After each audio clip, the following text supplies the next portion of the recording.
అయితే దానికంటే ముందు ఒక ప్రశ్న అడుగుతా, మీలో ఎంతమంది కవిత్వం రాస్తారు? నేను రాస్తా, ఎందుకంటే నేను చెయ్యెత్తుతా. అదిగో నా సోదరుడు శ్రీరామ్ ఎత్తేసాడు వెంటనే. రమాసుందరి గారు కాదు ఎత్తుతారు. ముందు రాసే వాళ్ళు ఎంతమంది? చాలా మంది ఉన్నారు. రాద్దాం అనుకునే వాళ్ళు ఎంతమంది? కవిత్వం నేను రాస్తాను, నాకు ఇంట్రెస్ట్. ఓకే. కవిత్వం చదివే వాళ్ళు ఎంతమంది?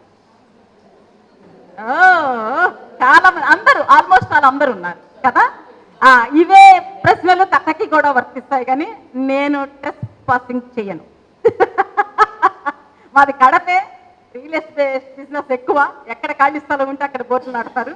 కానీ నేను ఆ పని చేయదలుచుకోలేదు వజ్రా గారి కోసం, కాబట్టి పక్కకు పెట్టేస్తాను. కథ గురించి ఏమి అడగను నేను, కవిత్వమే.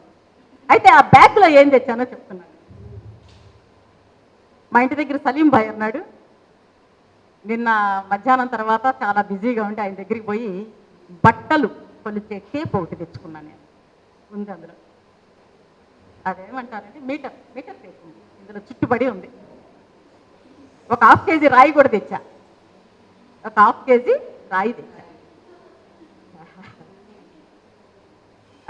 ఒక ప్లాస్టిక్ ఇట్లా మడిస్తే మడిచిపోయే ఒక లీటర్ కూడా తెచ్చా. ఇప్పుడు మోడర్న్ లీటర్స్ వస్తున్నాయి మనకి, ఇట్లా ఇంత పెద్దగా ఏం కనపడదు. ఒక లీటర్ అది తీసుకొచ్చా.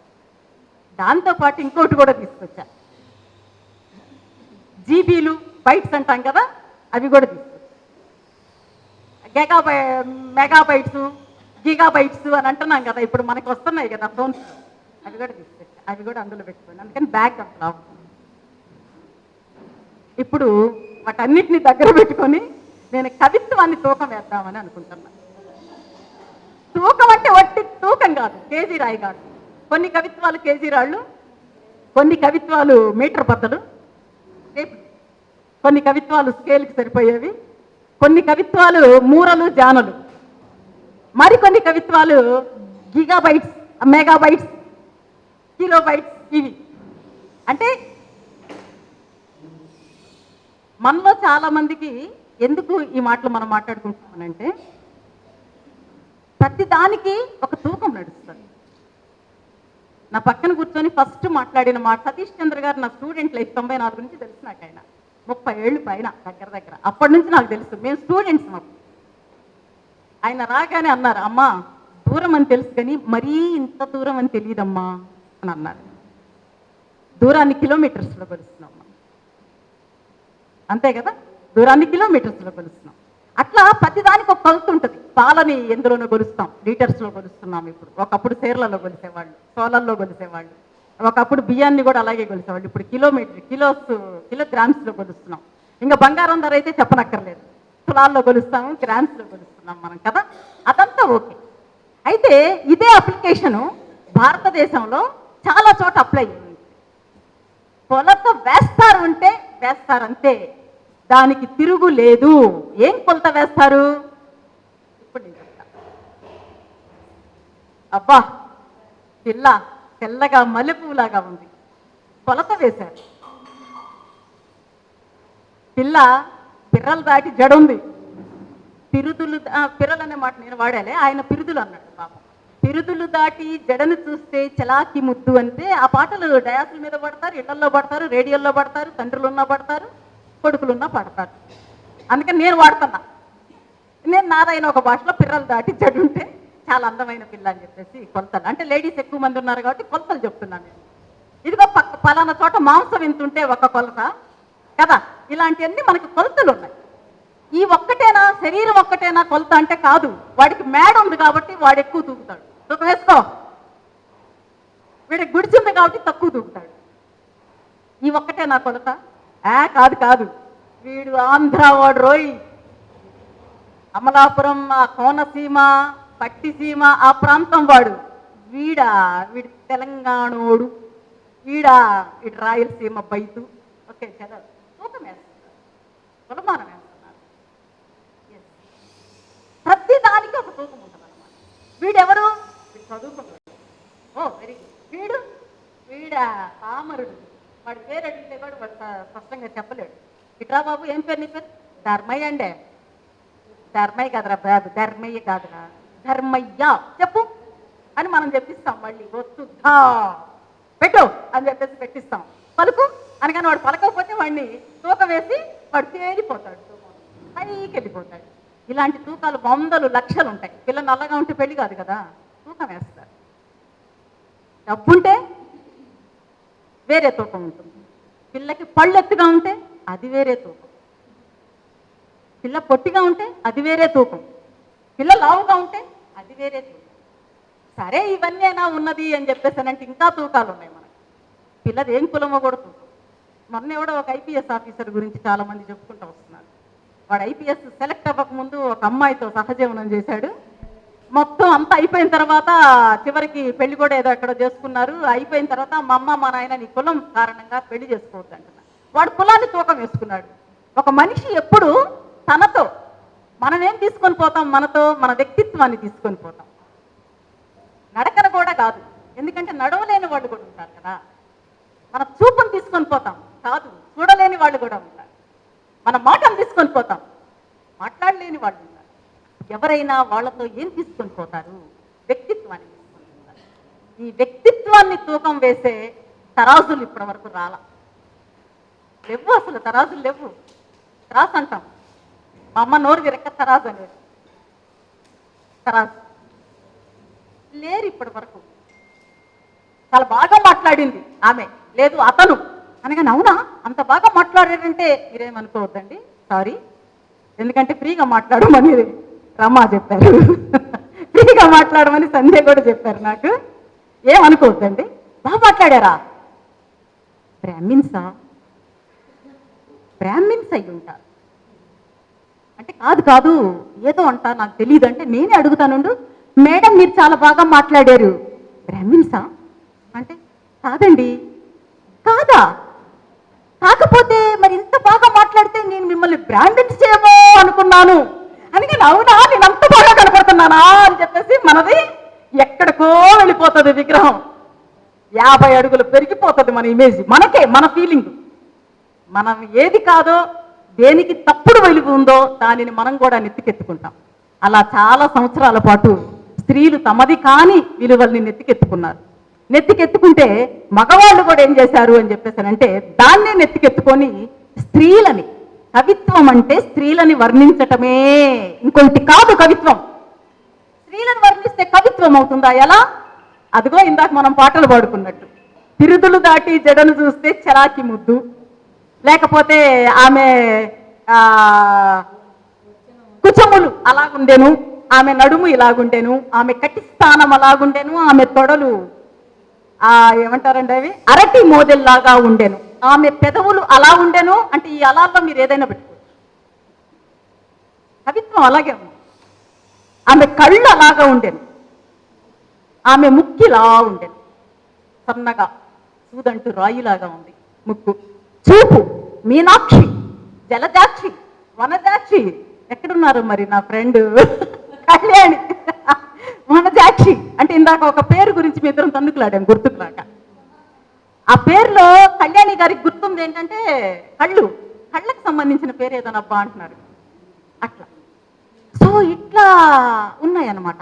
మొత్తం అది అనుకొని అదే కవిత్వం రాశారు, కవిత్వం మొత్తం రాశారు. నేను ఇందాక నాకు సతీష్ చంద్ర సారు మాట్లాడుతూ ఉంటే నేను అడిగాను రమాసుందరి గారిని, ఏంటి ఇప్పుడు దీని తర్వాత ఏమవుతుంది అని అంటే, దీని తర్వాత నువ్వు ఒక 1/2 అవర్ మాట్లాడు, అప్పుడు లంచ్ వదులుతానంది. మరి ఆ తర్వాతది అన్న తిన్నాక మాట్లాడుకుందాం ఉంది. అనేసరికి నాకు ఆకలి పెరిగిపోయింది.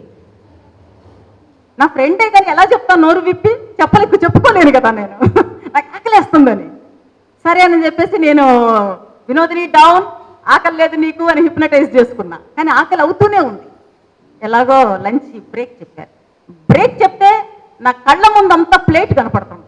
ప్లేట్లో అన్నము, కూరలు, పప్పులు, రసాలు, ఆలుగడ్డ కూర, పెరుగు, ఇవన్నీ నా కళ్ళ ముందు కనపడుతున్నాయి. నేను సత్యవతి గారితో మాట్లాడుతున్నా, రాజేశ్వరి గారితో మాట్లాడుతున్నా, నాకైతే అదే కనపడుతుంది.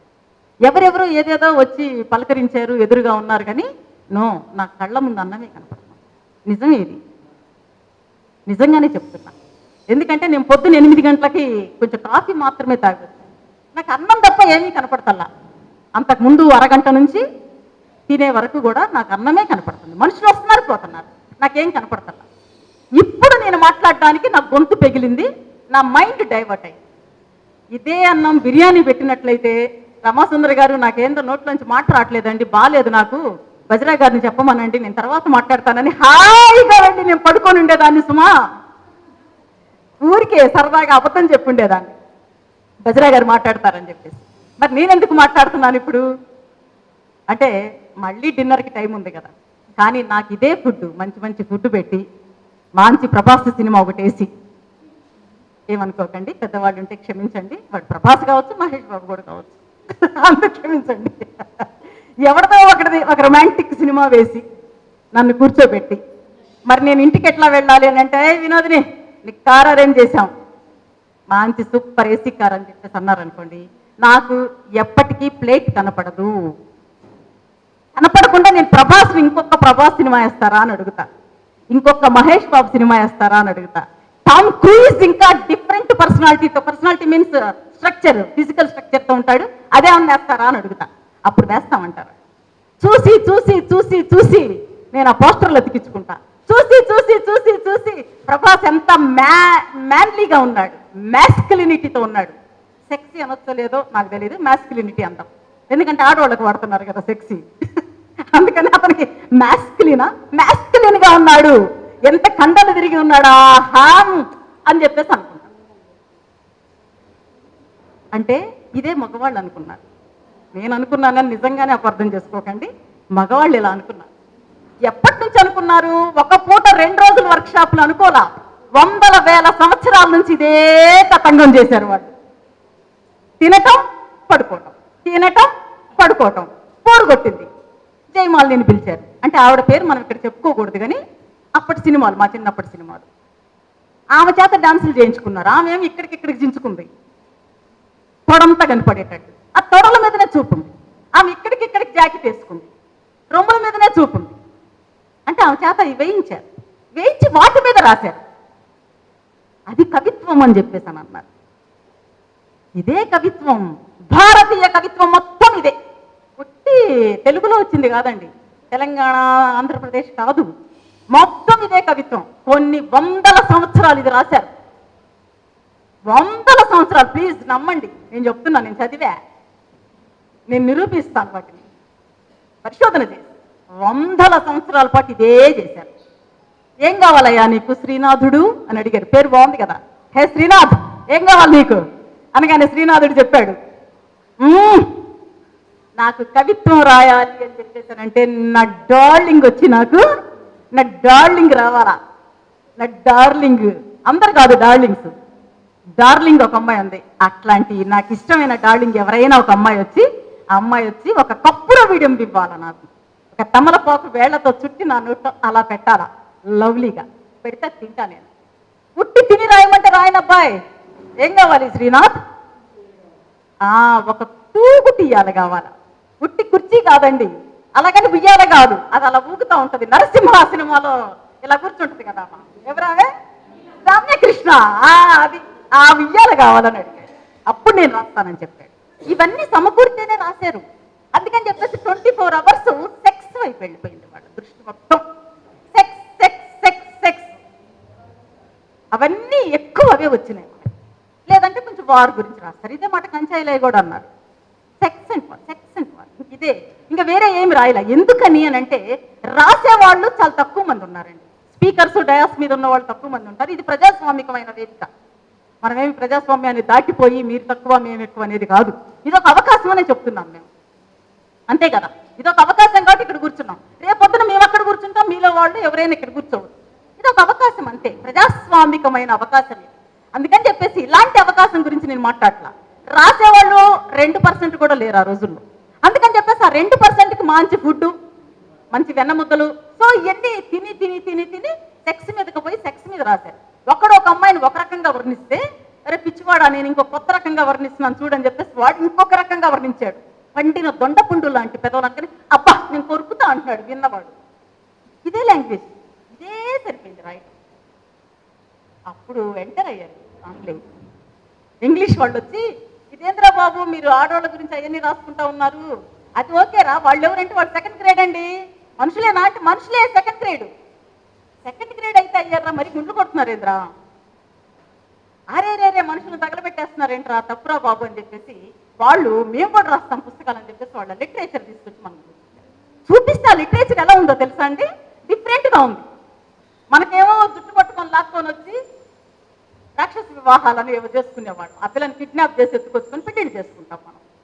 ఇక్కడ మన ఇండియన్ కల్చర్ మనకు నచ్చితే ఆ పిల్లని చెరబడతాడు అని చెప్పేసి గురదాడప్పారావు కూడా రాశాడు కన్యకలు. చెరబడతాడు, పట్టుకొని వచ్చి అనుభవిస్తాడు. వాడు అనుభవించడం అనే మాట చాలా చీప్ మాట.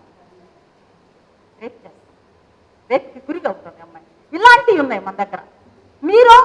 మేము ప్రేమను మాట్లాడతామని చెప్పారు. ఎలా మాట్లాడతాం తెలుసా, మోకాళ్ళ మీద మోకరిల్లి ఆమెను అడుగుతాం, అమ్మా ప్రియురాల నాకు నువ్వంటే ఇష్టం, నీకు నేనంటే ఇష్టమైతే ఈ పువ్వు తీసుకోని అడుగుతాం. ఇంత ప్రజాస్వామికంగా ఉంది. అది చూసి మన వాళ్ళు మార్పు చేసుకోవటం మొదలుపెట్టారు. తప్పనిసరి అయింది. అదంతా పొలిటికల్ ఇష్యూస్ కూడా ఉన్నాయి ఇందులో, కాబట్టి మార్పు చేస్తున్నారు. అందుకని అదంతా 1850ల తర్వాతే స్టార్ట్ అయింది. ఒక దృక్పథం, ఒక ఆలోచన దృక్పథం. స్త్రీలను మనుషులుగా చూద్దాం, స్త్రీల ఇష్యూస్ని కూడా మనం పట్టించుకుందాం. పుట్టి సెక్స్ వాళ్ళ బాడీ కాదు, వాళ్ళ ప్రాబ్లమ్స్ ఏమున్నాయి, ఆమె మైండ్ ఏం ఆలోచిస్తాం. నాకు వీడు వద్దు అంటుందా, అయితే దానిని రాద్దాం. నాకు బాల్య వివాహం వద్దు అంటుందా, అది కూడా రాద్దాం. నాకు తొందరగా పెళ్లి చేయొద్దు అని అంటోంది, బాల్య వివాహం వద్దని రాయండి. నన్ను సతీ సహగమనం పేరుతో చంపొద్దు అంటుంది, అది కూడా రాద్దాం అన్న. ఇంకా ఏం రాద్దాం, ఎక్కడో అన్టచబుల్స్ అని చెప్పేసి ఊరవతలు పెట్టాం కదా, వాళ్ళ బాధలు కూడా విని అది కూడా రాద్దామన్నారు. అన్టచబుల్స్ మీద కూడా రాశారు. ఇదంతా 1850ల తర్వాత స్టార్ట్ అయింది కవిత్వంలో. కవిత్వం కావచ్చు, కథలు కావచ్చు, నేను మళ్ళీ కవిత్వానికే పరిమితమై మాట్లాడుతున్నా. ఇదంతా పోయిటరీ స్టార్ట్ అయింది. మనం ఉద్యమాలు అంటాం కదా, ఉద్యమం అనగానే నాకు సడన్గా ఎవరు గుర్తొస్తారు తెలుసా, సంధ్యక్క. రోడ్డు మీద పడి పగలనక రాత్రి అనక ఇష్యూ అనక పోలీసులు దంతంతే కాళ్ళెర కొట్టించుకొని జైళ్లలో కూర్చొని తిండి లేక వానకి బిడ్డలు నీళ్లలో వదిలిపెట్టి భర్తలను అనారోగ్యానికి వదిలేసిన స్త్రీలు నా కళ్ళ ముందు కనబడతారు. ఆమె రిజెంబ్లెన్స్ దాని పోలిక, ప్రధానమైన ప్రతీక. ఇంకా ఇది కదా ఉద్యమం అంటే. అలాంటి ఉద్యమం ఒక ఉద్యమం అయితే సాహిత్యంలో కవిత్వం కూడా ఉద్యమం చేసింది. ఇదొక ఉద్యమం. స్త్రీల గురించి రాయటం, అన్టచబుల్స్, అంటరాని దళిత మాల మాదిగ మాస్టర్ రెల్లి వీళ్ళందరి గురించి రాయటం కూడా ఒక ఉద్యమం. ఆ ఉద్యమం కూడా భారతదేశంలో వచ్చింది. రావడానికి బ్రిటిషర్సే కారణం. సరే మనకు అలవాటు కదా ఇంగ్లీష్ వర్డ్ అని చెప్పేసి చేస్తూ ఉంటాం, దానిని ఇంకొక రోజు మాట్లాడుకుందాం, అదంతా కదా. కాబట్టి అట్లా స్టార్ట్ అయిన తర్వాత మళ్ళీ జనమందరినీ వచ్చారే వాడెవడో మనల్ని చేస్తున్నాడు రా, మీరేమిట్లని అడిగా, మీరు ఏ జాతి అని చెప్పేసి అడిగితే మేము ఇంగ్లాండ్, మేము ఇంగ్లీష్ జాతి, మాది ఇంగ్లీష్ జాతి, మేము ఇంగ్లీష్ పీపుల్, మేము బ్రిటిషర్, మాది గ్రేట్ బ్రిటన్ జాతి అని చెప్తున్నారు. మన ఇండియన్స్ అడిగారు, నీదే జాతి, నాదా, అది మగ జాతి సార్ అన్నాడు ఒకడు. నీదే జాతి, మాది దక్షిణాది జాతి, మేము దక్షిణం వైపు ఉంటాం దేశానికి. మరి మీదే జాతి అని చెప్పేసరికి మేము మంచివాళ్ళం అండి, మంచి జాతి మాది. మీదే జాతి, మేము కంసాల వాళ్ళం అండి, కంసాల జాతి. ఇట్లా కాదు, మీదేం జాతి, మాది మాదిగ జాతి. మీదేం జాతి, మాదేదోనండి బౌద్ధ జాతి. ఇట్లా కులాలు మతాలుగా విడిపోయి మనం చెప్తా ఉంటే అట్లా కాదు, మనందరం ఇండియన్స్ అని చెప్పేసి చెప్పడానికి జాతీయ ఉద్యమం వచ్చింది. అందులో కూడా కవిత్వం రాశారు, సంస్కరణ రాశారు, జాతీయోద్యమం రాశారు, స్వతంత్ర పోరాటం రాశారు. ఇవి ఇంకా స్వతంత్రం కూడా వచ్చి అయిపోయిన తర్వాత ఏం రాయాలా కవిత్వం, అది చాలా పెద్దదై ఛాలెంజ్ అయిపోయింది. ఏం రాయాలి, అప్పుడు కొంచెం స్త్రీల గురించి ఆలోచించడం మొదలుపెట్టారు. దానికంటే ముందే కొంచెం గ్యాప్ వచ్చింది. ఒక్కోసారి గ్యాప్ వస్తుంది, ఒక రైలు పక్కన వస్తుంది వెళ్ళిపోతుంది. పొద్దున్న రైల్వే స్టేషన్లో కూర్చుంది, అందుకని గుర్తొస్తుంది, పీస్ అయిపోతుంది. తర్వాత రెండో రైలు వస్తుంది, ఆ పీస్ కొంచెం ఉంటుంది మన దగ్గర మధ్యలో, చాలా వాటికి ఉంటుంది. మనం కొంచెం రెస్ట్ పీరియడ్, సగం మెట్లు ఎక్కాక రెస్ట్ పీరియడ్ ఉంటే ఇంకొక మెట్లు ఎక్కుతాం మనం. ఆ రెస్ట్ పీరియడ్ ప్రతి చోట ఉంటుంది. అలాంటి ఒక రెస్ట్ పీరియడ్ ఏదైతే ఉందో ఆ పీరియడ్ తర్వాత మనకి దిగంబర కవిత్వం కూడా వచ్చింది. అభ్యుదయ కవిత్వం వచ్చింది, దిగంబర కవిత్వం వచ్చింది, దాన్ని ఫాలో అవుతూ విప్లవ కవిత్వం వచ్చింది. విప్లవ కవిత్వం దగ్గరికి వచ్చిన తర్వాత మళ్ళీ ఒక రకమైన స్తబ్దత వచ్చింది. ఏంటిదంతా స్తబ్దత అని చెప్పేసానంటే అక్కడ ఆగింది. మనం ఇన్నాళ్ళు వర్గం అని మాట్లాడుకుంటా ఉన్నాం కదా, వర్గం వర్గం వర్గం అని చెప్పేసి. అది కాకుండా ఇంకేదన్నా ఉందా అంటే ఇంకా లోపలికి వెళ్దాం అని అనుకున్నారు. ఎంత లోపలికి పోదాం, ఎంత లోపలికి పోదాము అని చెప్పేసానంటే, మీరు ఇన్నాళ్ళు ఒక ప్రధానమైన నది వెంబడి నడిచారు. ఆ నది పిల్ల కాలవలుగా తయారవుతాయి, పాయలుగా తయారవుతుంది. ఆ పాయలు వెంబడి నడవండి. ఆ పాయలు స్లోగా కాలవలుగా రూపాంతరం చెందుతాయి. ఆ కాలవల వెంబడి నడవండి. ఆ కాలవలు పిల్ల కాలువలు అవుతాయి. కొన్నిసార్లు ఆ కాలువలు పంట కాలువలుగా అవుతాయి. కొన్నిసార్లు ఆ కాలువలు సన్నటి సందుల్లో గొంతుల్లో కూడా పోతాయి. అలాంటి కవిత్వం రాయాలని చెప్పేసి నిర్ణయించుకున్నారు. ఏంటి ఆ సన్నటి గొంతులు? ఈ పిల్ల కాలువలు కాకుండా అలా పారే ఏమన్నా ఉంటాయా అంటే ఉంటాయి. మురికి కాలువలు కూడా ఉంటాయి. మురికి కాలువలు ఏడదాకా పోతున్నాయో మనం ఏ రోజన్నా పరిశోధన చేసామా అంటే చేయలేదు కదా. పోతాయి. ఊరు మొత్తం ఒక ఎత్తులో ఉంటే హైట్ డౌన్లో కొన్ని ఇళ్ళు ఉంటాయి. ఈ ఊర్లో వాళ్ళు వాడిన నీళ్ళన్నీ కూడా డౌన్లోకి వెళ్ళిపోయి మురికి కాలువల వాడిన నీళ్లు, బాత్రూంలో గీత్రూంలో వాడిన నీళ్ళన్నీ అలా వెళ్ళిపోతాయి. అలా వెళ్ళిపోయి అక్కడుంటాయి. ఆ దళిత వాడలు అయి ఉండొచ్చు, స్త్రీలు అయి ఉండొచ్చు. వంటగది ఎక్కడో ఉంటుంది కదా వెనక, బాత్రూములు కడిగేది ఇళ్లలో వాళ్ళే కదా, పిల్లల్ని ముడ్లు కడిగేది అన్ని వాళ్ళే కదా. సో వాళ్ళ దగ్గరికి పోయి ఆగింది. ఛీ, మీరందరూ దేశద్రోహులు అని చెప్పేసి అనిపించుకుంటున్న సాయికులు ఉన్నారు కదా మన మధ్య, వాళ్ళ దగ్గరికి పోయి ఆగిపోయింది. ఎందుకంటే వాళ్ళ గల్లీలు, మాదిగ గల్లీలు, మాదిగ వాడలు, తురక గల్లీలు ఒకే రకమైన నీసు వాసనను మోసుకొస్తుంటాయి. కైబాబా చెప్తా ఉంటాడు. అందుకని అక్కడికి పోయి ఆగినాయి. ఇంకా ఎక్కడికి పోయి ఆగినాయి అని చెప్పేసానంటే, మమ్మల్ని ప్రతి సినిమాలోనూ తెలంగాణ వాళ్ళని చాలా భయంకరంగా మాట్లాడుతూ ఉంటారు, కమెడియన్స్గా చూపిస్తూ ఉంటారు, మా భాషను అవమానం చేస్తూ ఉన్నారు, ఇప్పటికే మా ప్రాంతాన్ని కొల్లగొట్టి వీధిగా చేసుకున్నారు అని చెప్పేసి అక్కడికి పోయాయి. అందుకనే ప్రాంతీయ ఉద్యమం వచ్చింది మనకి కవిత్వంలో. కుల ఉద్యమాలు, దళిత ఉద్యమాలు వచ్చినాయి, స్త్రీవాద ఉద్యమాలు వచ్చినాయి, మైనారిటీవాద ఉద్యమాలు వచ్చినాయి. ఇట్లా రకరకాల ఉద్యమాలు. చిన్న చిన్న చిన్న విషయాలను పట్టించుకోవటం అంటే గోల. ఎప్పుడైనా పెద్ద పులి గాండ్రింపు ఒక్కటే కాదు వినాల్సింది, చీమ చిటుక్కుమంటే కూడా వింటేనే నువ్వు కవి. చీమ ఏం చెప్తుందో నువ్వు వినాలా. చీమను నువ్వు చేతితోకి తీసుకొని మాట్లాడాలి. ఈ మధ్య ఒక రీల్ చూశాను. ఒక పాప ఒక చిన్న ప్యారెట్ చిలకని చేతితో పెట్టుకొని ఆ పాట పడతా ఉంటారు. వాళ్ళిద్దరికి ఫ్రెండ్షిప్ ఏర్పడింది. అలాగే సమాజంలో చీమల కంటే, పందుల కంటే, కుక్కల కంటే హీనంగా చూడబడుతున్న వర్గాల సమస్యలు ఏమైతే ఉన్నాయో ఆ సమస్యలను నువ్వు వినగలిగితేనే, ఆ చిన్న చిన్న అస్తిత్వాలను నువ్వు వినగలిగితేనే నీది కవిత్వం అవుతుంది. అప్పుడే నువ్వు కవి అవుతావు. యాక్చువల్గా నేను చాలా అనుకున్నాను, కానీ ఒక చిన్న అసైన్మెంట్ లాంటిది వెయ్యండి, డాన్స్ పర్వాలేదు. కవిత్వం లాంటిది చిన్న అసైన్మెంట్ అనుకున్నాను, కానీ అన్నం తిన్న తర్వాత చాలా కష్టం అది అని అర్థమైంది నాకు. కాబట్టి అందులో కవిత్వం అంటే ఏంటని చెప్పేసి మనకి సార్ చాలా చెప్పారు పొద్దున. కవిత్వం ఏది కాదో కూడా చెప్పారు ఆయన. కవిత్వం ఎక్కడ మొదలవుతుంది అని చెప్పేసి చెప్పాడు. నేను ఒక చిన్న పోయం మీకు వినిపిస్తాను.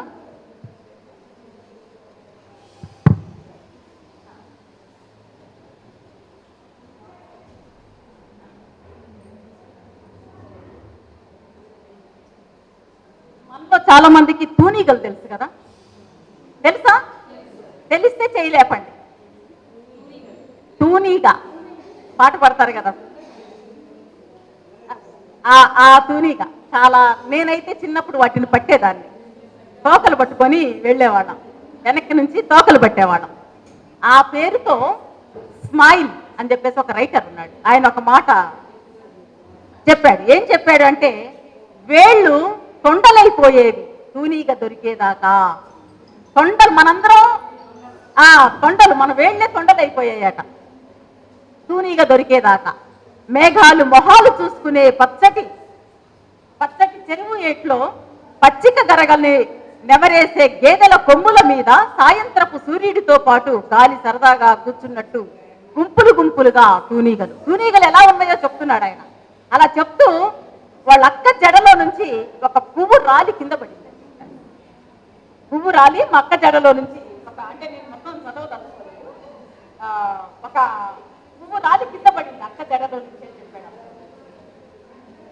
తూనీగా వదిలితే వెళ్ళిపోయింది, నా సంతోషం నా నుంచి ఎగిరిపోయింది, ఆమె అలాగే ఉండిపోవాలనే తహతహ. తుమ్మ ముళ్ళుకి తూనీగని సిలువ వేసేలా కదలకుండా మెదలకుండా, బాధకి అరుపులు లేవు, రెక్కల రెపరెపలు తప్ప తూనీగా చచ్చిపోయింది. ముళ్ళు మాత్రం అలాగే ఉంది. మొన మీద గుచ్చుకున్న గుండెలో గుండెతో నా గుండెతో. అంటే ఆ ముళ్ళుని తీసుకొచ్చి చాలా మంది ఏం చేసేవాళ్ళు అని చెప్పేసానంటే తుమ్మ ముళ్ళుకి గుచ్చేవాళ్ళు, ఆట ఆడుకునేవాళ్ళు. అలా అట్లా ఆట ఆడుకునేటప్పుడు దానిని వదిలేస్తే కూడా ఇప్పటికీ నా గుండె మీద అది గుచ్చినట్లే ఉందని చెప్పేసాను అన్నాడు. నిజానికి గుండె మీద మనం ఏం గుచ్చాం, కార్డియాలజిస్ట్ తప్ప.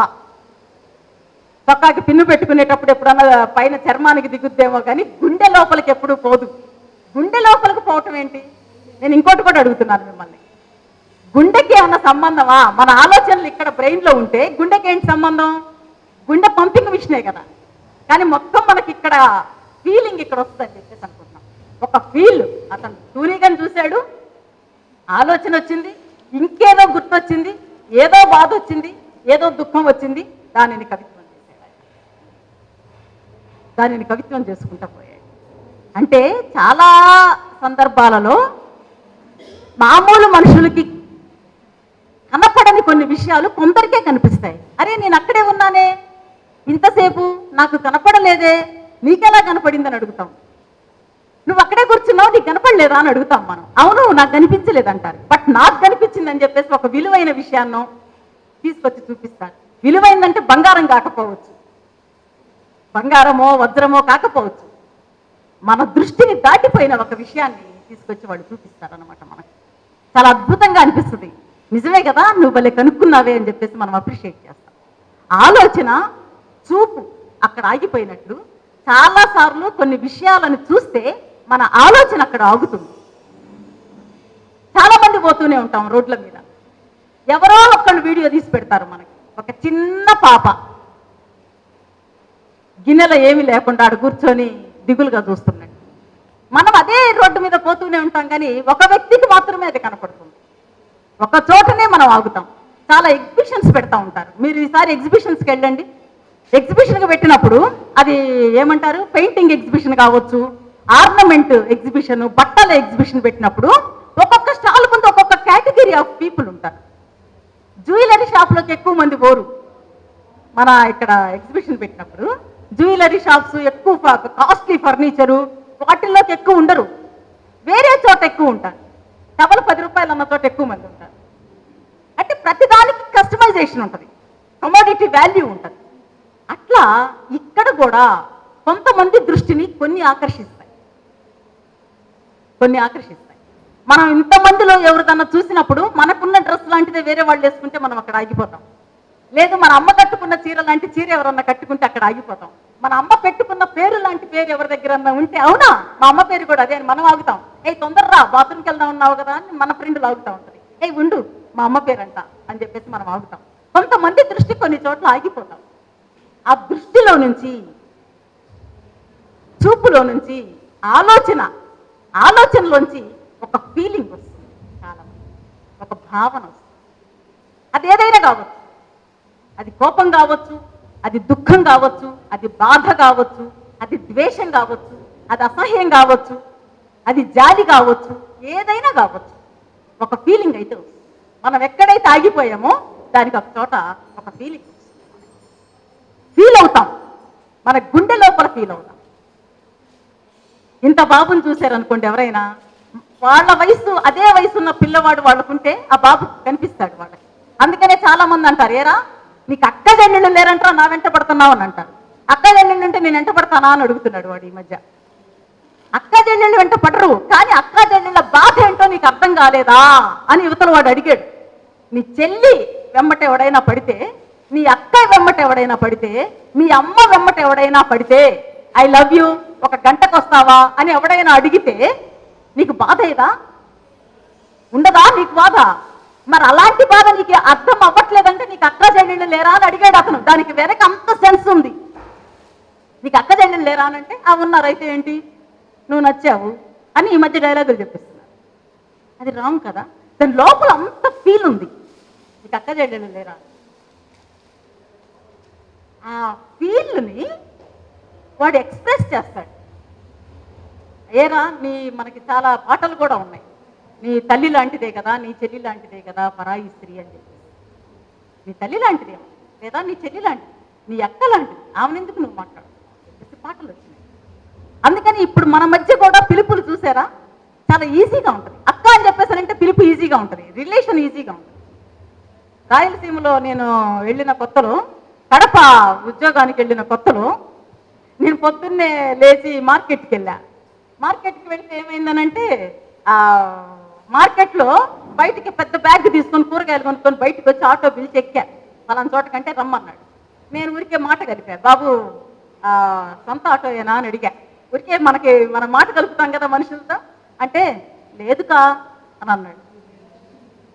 లేదక్క అని అన్నాడు అతను. లేదుకా రెంట్కే తెచ్చుకున్నా అన్నాడు. నాకు వెంటనే వీణ మోగింది లోపల అని. ఏంటి కారణం అంటే నన్ను అక్క అన్నాడు. నన్ను ఈ అబ్బాయి అక్క అన్నాడా అని చెప్పేసి చాలా ఫీల్ అయ్యి, తమ్ముడు ఎంతవరకు చదువుకున్నావు? లేదుకా నేను చదివి 10 ఏళ్ళు అయిందక్క, 10th క్లాస్ ఆపేసా, పెళ్లి కూడా అయిందక్క, 2 పిల్లలు అని చెప్పాడు. అవునా అని చెప్పేసి అవి ఇవి మాట్లాడి 10 సార్లు అక్క అనిపించుకొని దిగేటప్పుడు నేను కొన్న మామిడికాయల్లో 30 కొంత అబ్బాయికి ఇచ్చేసా, జాంకాయలు 35 కొంత ఇచ్చేసా. నా తమ్ముడు అని ఒక ఫీలింగ్ అబ్బాయి నాకు అక్క అని పిలుపుతో అబ్బాయి నాకు కలగజేశాడు. ఫీల్ అది. ఈ ఫీల్ని మనం చెప్తాం వేరే వాళ్ళు, అదే ఫీల్తో మనం చెప్తాం. ఇప్పుడు నేను కూడా అదే ఫీల్తో చెప్తా. ఇది కోపం ఫీల్తో నేను చెప్పాను అనుకోండి. నేను ఆటో ఎక్కాను, నేను ఇది చెప్పగానే మీ అందరికీ బాగా అనిపించింది కదా, మనం మంచిగా ఫీల్ అయ్యాం, నవ్వుకున్నాం, హ్యాపీగా ఉన్నాం. తమ్ముడు కంఫర్ట్ ఫీల్ అయ్యాం కదా. వాడు వచ్చి మీ ఎదురు కూర్చున్నారు అనుకోండి, కాళ్ళు పైకి పెట్టుకొని అట్లా కూర్చున్న వాళ్ళు కూడా మనమేం ఫీల్ అవ్వం. దారా తమ్ముడు కూర్చో అంటాం, సర్దుకొని ఇలా కూర్చోం కదా. సర్దుకోవాలని కూడా అనిపించదు. ఎవడన్నా మనల్ని అక్క అని పిలిస్తే మనం ఫ్రీగా ఉంటాం. తమ్ముడు కొంచెం మంచిది ఒక గ్లాస్ అని అడుగుతాం. ఈగోలకు వాడు కూడా వాడంటే తమ్ముడు అని అంటున్నాను. అలా కాకుండా ఒక సంఘటనని నేను మీతో వేరే విధంగా చెప్పాను అనుకోండి. నేను ఒకరోజు ఆటో ఎక్కాను, వాడికి 20 ఏళ్ళు, అప్పటికే నాకు 35 ఏళ్ళు. ఆ టైంలో నేను ఆటో ఎక్కినప్పుడు వాడు వెనక్కి తిరిగి చూసుకుంటా, నన్ను పైనుంచి కిందకి చూసుకుంటా, నవ్వుకుంటా ఉన్నాడు. వెనక్కి తిరిగి చేసి పట్టుకోవడానికి ట్రై చేసాడు నన్నంట అని చెప్పాను అనుకోండి. మన మనసులు పాడైపోతాయి కదా. అది ఇప్పుడే జరిగిందని చెప్పాను అనుకోండి, మీరేమంటారో తెలుసా? పదండి పోదాం, వాడెవడు లే, నువ్వు లే వినోదిని పా అని మేము ఉన్నాం పా, తందాం అని అంటారు. తందాం అన్నప్పుడు మన మొహం వేరే. అయితే నేను చెప్పేదాన్ని పెట్టి ఉంటుంది. మీరు తంతానికి వస్తారా, వాడిని ప్రేమించడానికి వస్తారా, వాడికి దెబ్బ తగిలిపోతే లేపటానికి వస్తారా కదా. ఇదంతా కూడా నేనేం చెప్తానో దానిని బట్టి ఉంటుంది మీ ఫీలింగ్. దీనిని నేను పర్ఫెక్ట్గా కన్వే చేయగలిగితే కొన్ని పదాల కలయికతో, ఆ పదాలను సెలెక్టెడ్గా వేసుకుంటే అప్పుడు మీకు నేను ఏం చెప్తున్నానో యాజ్ ఇట్ ఈస్ ఫీలింగ్ మీకు చేరుతుంది. చేరి మీలో మార్పులు వస్తాయి. సహాయం చేయాలనిపించవచ్చు, ఉద్యమం చేయాలనిపించవచ్చు, తన్నాలనిపించవచ్చు కదా, జాలి పడాలనిపించవచ్చు, లేదు నన్ను కూడా తన్నాలనిపించవచ్చు. నేను చెప్పేదానిని బట్టి ఉంటుంది అన్నమాట కదా. నాకు ఒక పాప కనపడి అడ్డం వచ్చి 5 రూపాయలు ఇవ్వమని అడిగింది. దాన్ని లాగి పెట్టి 4 కొట్టి వచ్చా నేను. వాళ్ళ అమ్మా నాన్నకి బుద్ధి లేదు, 10 ఏళ్ల పిల్లని తీసుకొచ్చి అడుక్కోబెడుతున్నారు, అందుకని చెప్పేసి దాన్ని తన్ని కాలుతో దాన్ని రోడ్డు అవతలకి ఈడ్చి వచ్చాను అనగానే నన్ను ఈడుస్తారు మీరందరూ. ఎందుకని? ఆ భావాన్ని నేను మీకు వ్యక్తీకరించాను. మీ లోపల ఉంది, మీ లోపల కోపం ఉంది, దాన్ని నేను బాగా విసిరి కర్రేసి విసిరి కంకె కాల్చాను. మీ భావం ఉంది లోపల, మీకు లేకుండా లేదు.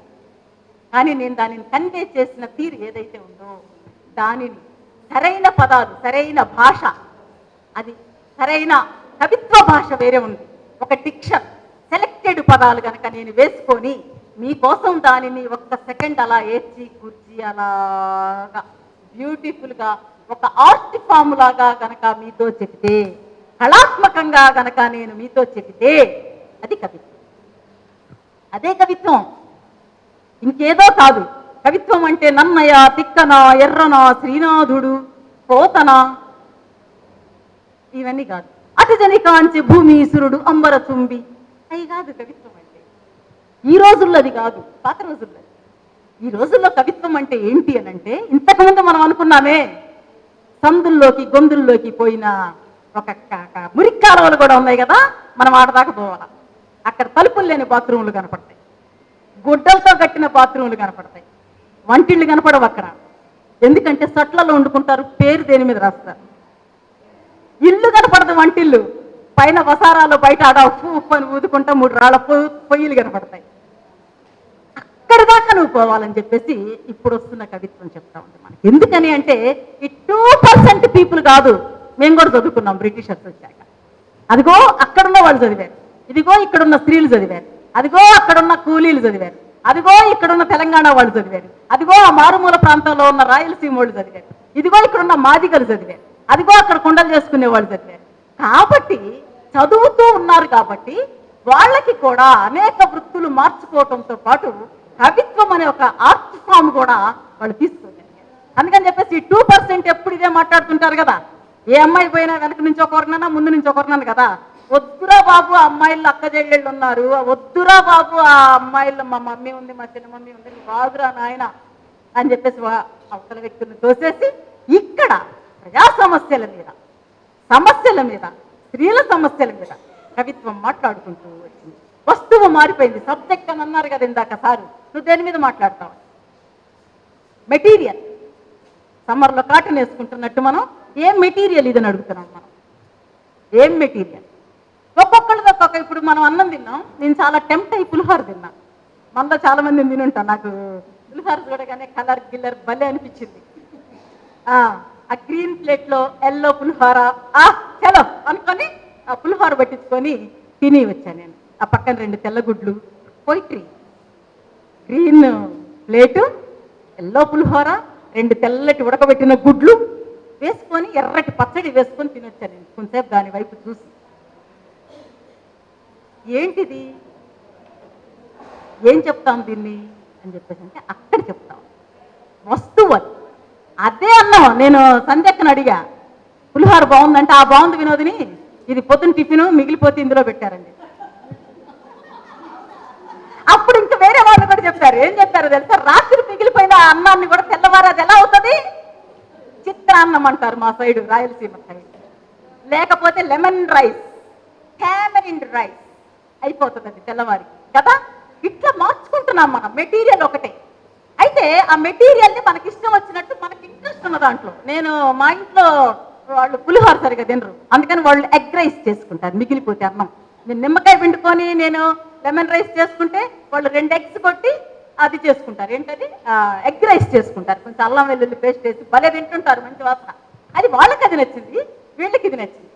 మరి నీకు పులిహోర ఇష్టం లేదంటే ఇష్టమే కానీ నాకు సరిగా రాదంట మా పాప చేయటం. ఇదైతే నాకు ఈజీ అంత.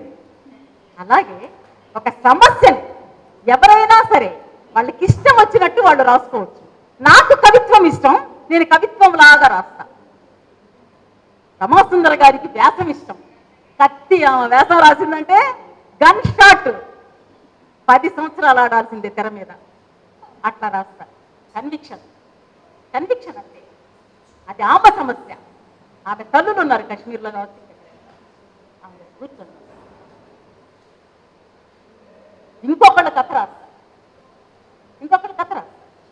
కథ అంటే ఇంకా ఇదే. ఇంత అద్భుతమైన కథ నేను ఇప్పటి వరకు వినలేదు, చదవలేదు. ఇంత అద్భుతమా కథ? ఏమి రాశాడు ఆ సార్ అని. ఎస్, అదిగో ఆ సార్ ఈయనే, వజ్రా సార్, బొమ్మిడి జగదీశ్వరరావు సార్. నేనైతే చానాళ్ల క్రితం ఆయన ఎప్పుడు చూస్తానా అని చెప్పేసి ఉవ్విళ్ళూరా. తర్వాత ఒక ఎగ్జిబిషన్లో ఆయన కనిపిస్తే మాట్లాడిన తర్వాత వేరే వాళ్ళు వచ్చి మాట్లాడుకుంటూ ఉన్నాం క్యాజువల్గా. ఆయన బుక్ స్టాల్లో ఉంటే ఏదో మాట్లాడుకుంటూ ఉన్నాము. ఇంకొకళ్ళు వచ్చి ఓయ్ మిత్ర పల్లె కలిసారే అని అన్నారు. అంటే నేను వాళ్ళ కళ్ళతో సైకి చేస్తున్నా, ఎవరు అని. వజ్రా అని చెప్పారు. వజ్రాతో ఇంతసేపు నేను మాట్లాడానా అని ఒక గొప్ప ఫీలింగ్ వచ్చింది నాకు. అంత గొప్ప కథకుడు. సో ఆయనకి అది ఇష్టం, కథను అంత బాగా రాస్తాడు ఆయన. ఆయనకి అది ఇష్టం, లెమన్ రైస్. ఆయన అది రాశాడు. అట్లా ఒక్కొక్కరికి ఒక్కొక్క ఇష్టం అనమాట. దాన్ని ఎందులోకైనా, మన సమస్యను ఎందులోనైనా మాట్లాడుకోవచ్చు. మనకి ఇష్టమైన దాన్ని ఎందులోనైనా మాట్లాడుకోవచ్చు. కాబట్టి కవిత్వం విషయంలోకి వచ్చేసరికి మన జీవితం మొత్తం కవిత్వం. అమ్మ కవిత్వం మాట్లాడుద్ది అమ్మ అంటే మనం అనుకుంటాం, ఓ అమ్మ వీళ్ళమ్మ అంట కవిత్వం మాట్లాడుద్దంట.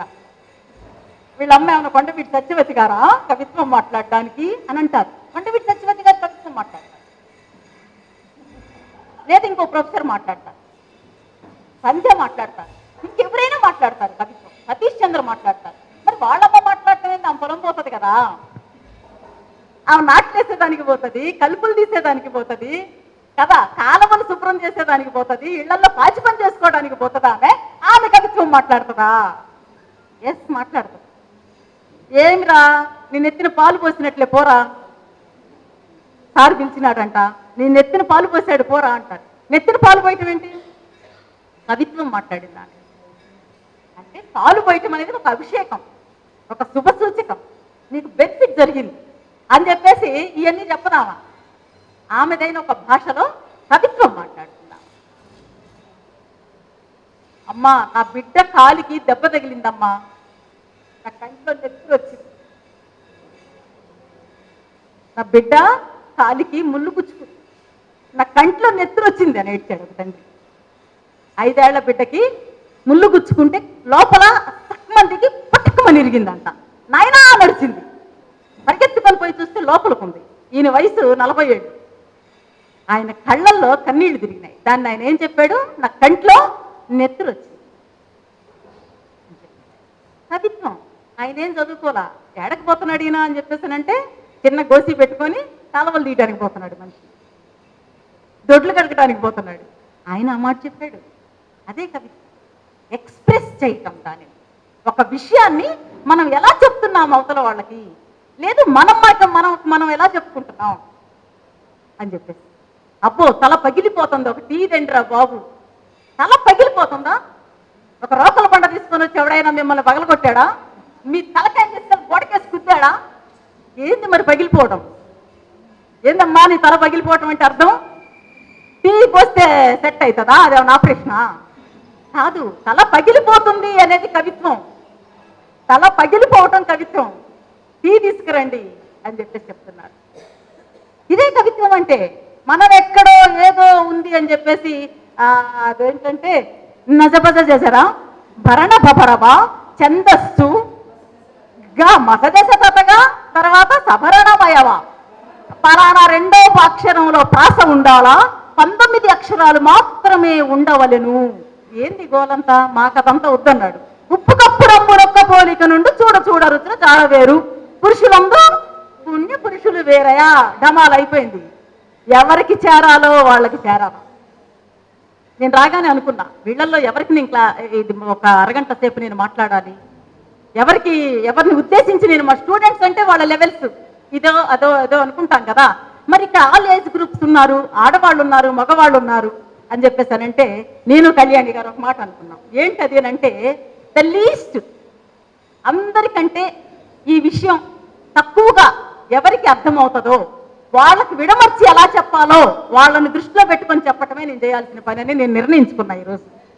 కవిత్వం కూడా అంతే డియర్ అక్కలు చెల్లెళ్ళు, కవిత్వం కూడా అంతే. ఎవరికి ఇది చేరాలి వాళ్ళను ఉద్దేశించి మనం మాట్లాడటమే. స్త్రీల గురించి సమస్యని పురుషులను ఉద్దేశించి చెప్పకూడదు, పురుషులను ఉద్దేశించి కూడా చెప్పొచ్చు. విక్టిమ్స్ పురుషులు కాదు, ప్రాబ్లం సొల్యూషన్ వాళ్ళ చేతిలో ఉండుండొచ్చు కొంతమేర.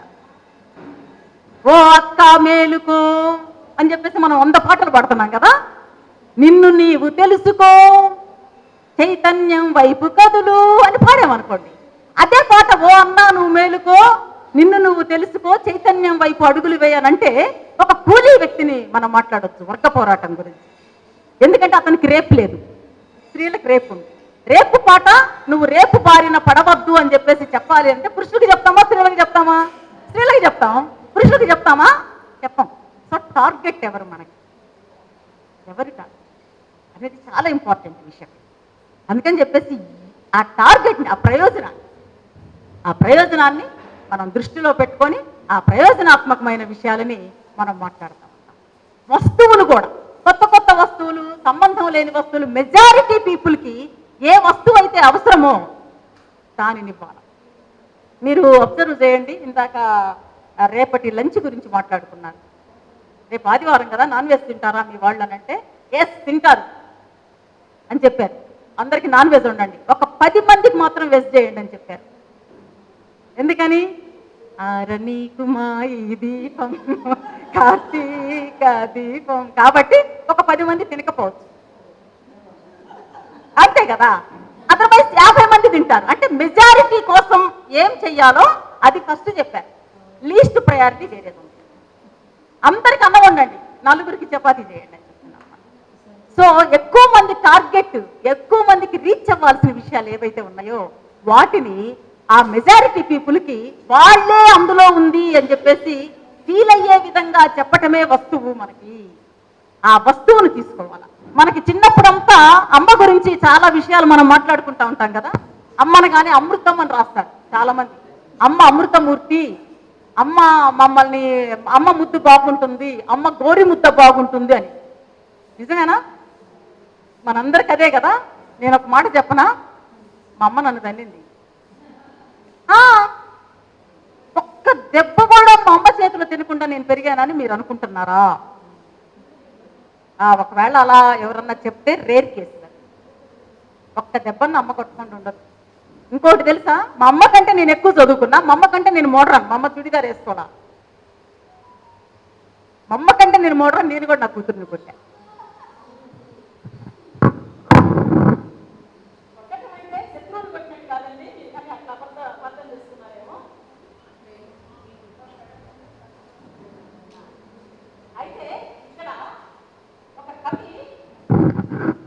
ఒక కవి ఏం చెప్తున్నాడు తెలుసా, ఒక సబ్జెక్ట్ తీసుకున్నాడు ఆయన.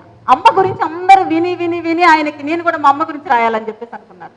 ఎవరినైనా ఎక్కడికైనా పోయి 10వ తరగతో ఇంటర్మీడియట్ డిగ్రీ పిల్లలకు పోయి అమ్మ గురించి కవిత రాయమంటే అమ్మ అమృతము వంటిది, అమ్మ గోరు ముద్దలు తినిపిస్తుంది, అమ్మ త్యాగం చేస్తుంది, ఇవన్నీ రాస్తారు. కానీ ఎవరమ్మ గురించి వాళ్ళు రాయరు. లేదు, వాళ్ళ వర్గంలో ఉన్న అమ్మను రాయరు, వాళ్ళ కమ్యూనిటీలో ఉన్న అమ్మను రాయరు. ఇతను రాశాడు, మద్దూరి నగేష్ బాబు అని. ఇదిగోండి ఇతను ఒక కవిత రాశాడు, నేను చెప్తాను. అమృతమూర్తి అమ్మ కాదు, అతని టైటిల్ అలగా తల్లి, అలగా తల్లి అని రాసుకున్నాడు ఆయన. చూడండి, ఏ ప్రభుత్వాసుపత్రి శవాల కొట్టు ముందైనా ఒక కన్నీటి మడుగును చూసారా? అది మా అమ్మే. శవాల కొట్టు, ఏ ప్రభుత్వ ఆసుపత్రి శవాల కొట్టు ముందు ఉన్న ఏ కన్నీటి మడుగుని ఎప్పుడైనా మీరు చూసారా? అది మా మదర్ అని చెప్పాడు ఆయన. ఏ సమాధుల దొడ్లోనైనా కనీసం చావు పండకి నోచుకొని బొంద మీద మొలిచిన ఏకాకి శిలువను చూసారా? అది మా అమ్మేనండి, అది మా అమ్మేనండి. మా అమ్మ యశోద కాదు, మా అమ్మ అలాగని కౌశల్యాదేవి కూడా కాదు. ఆకలై గుక్క పట్టి ఏడుస్తున్న నన్నెత్తుకొని చందమామను చూపిస్తూ వెండి గిన్నెలో గోరుముద్దలు తినిపించలేదు మా అమ్మ. నూజీడీల కోసం మారం చేస్తే 4 తన్ని కసురుకుందే కానీ కొసరి కొసరి బేబీ బిస్కెట్లు తినిపించలేదు మా అమ్మ. ఆమె కళ్ళల్లో ఎన్నడైనా ఒక్క దీపమైనా వెలిగిన జాడలేదే. అలాంటి మా అమ్మ మీదేం రాయమంటారండి? అందరూ వాళ్ళ అమ్మల మీద కావ్యాలు అల్లుతూ ఉంటే వాళ్ళ తల్లులు రాజమాతలు, కడుపులో చల్ల కథలని క్షీణమాతలు. మా అమ్మదేముందండి, అసే ఒసే అని తప్ప ఒక పేరున్నదే లేనిది, పేరు అనేదే లేనిది. లంజముండా అని తప్ప గౌరవ వాచకాలకు నోచుకోనిది. బతుకంతా గుప్పెడి గంజినీళ్ల కోసమే దిగులు పడి డీలా పడ్డ పిచ్చిది. అలాంటి మా అమ్మ మీద కవిత్వం రాయమంటే అక్షరాలు అంగీకరిస్తాయంటారా? లక్షణాలు ఒదుగుతాయా? సపరణమయవా? ఒదుగుతాయా? అందరి తల్లులు ఆదమర్చి సుఖనిద్రలు పోతున్నప్పుడు నా కూలి తల్లి పెంట కుప్పల మధ్య పరాభవమైపోయింది. ఉన్న తల్లులంతా ఉత్తమ మాతల పురస్కారాలు అందుకుంటున్నప్పుడు నా దళితవాడ తల్లి గుక్కెడు నీళ్లు తాగినందుకు జరిమానాలు కడుతూ ఉంది. అందరి తల్లులు అపర నాయకురాళ్లై ఎలికలు చేస్తున్నప్పుడు నా అలగా తల్లి ప్రభుత్వ ఆసుపత్రి ముందు ధర్నాలు చేస్తుంది. ఎవరికైనా అమ్మంటే పాలు పడుతూనో జోల పాడుతూనో గుర్తొస్తే నాకు మా అమ్మ కలుపు తీస్తూనో తట్టలు మోస్తూనో గుర్తొస్తుంది. కోడి కూసింది మొదలు రాత్రి నాన్న తట్టిందాకా తనకు అసలు ఒక ఆడదాన్ని అన్న సంగతే గుర్తుకు రాని నా మొరటు తల్లి మీద ఏమి రాయమంటారండి? నాకు మా అమ్మ ఎప్పుడు జోలపాడలేదండి. ఆమె గొంతెప్పుడు ఆకలితో పుడుకుపోయింది. నన్ను మా అమ్మెప్పుడు జోకొట్టనైనా జోకొట్టలేదండి. ఆమె చేతులు ఎప్పుడో వ్యవసాయ పనిముట్లుగా మారిపోయాయి. పిల్లలందరూ తమ తల్లుల చిటికెన వేళ్లు పుచ్చుకొని వనభోజనాలకు వెళుతుంటే నేను మా అమ్మ డొక్కలోకి ముడుక్కొని పడుకున్నాను సార్. బిడ్డలంతా తమ తల్లుల్ని ప్రత్యక్ష దైవాలుగా కీర్తిస్తూ ఉంటే నేను ఫీజు కట్టలేని నా పేద తల్లిని కసితీరా తిట్టిపోస్తున్నాను సార్. కొడుకులందరూ తమ కలిగిన తల్లుల తలనొప్పులకే తల్లడిల్లుతున్నప్పుడు నేను నా రోగిష్టి తల్లి ఇంకా ఎందుకు చావలేదా అని గొనుక్కున్నాను సార్. ఏం చెప్పమంటారండి? వానలో తడిసొచ్చి తుడుచుకుందామని అమ్మ కొంగు అందుకుంటే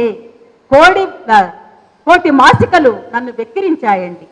చిన్నప్పుడు ఆకలై మా అమ్మ రొమ్ముని ఆపగా నోటికి అందుకుంటుంటే నాకు దాని పక్కటెముకలు గుచ్చుకున్నాయండి.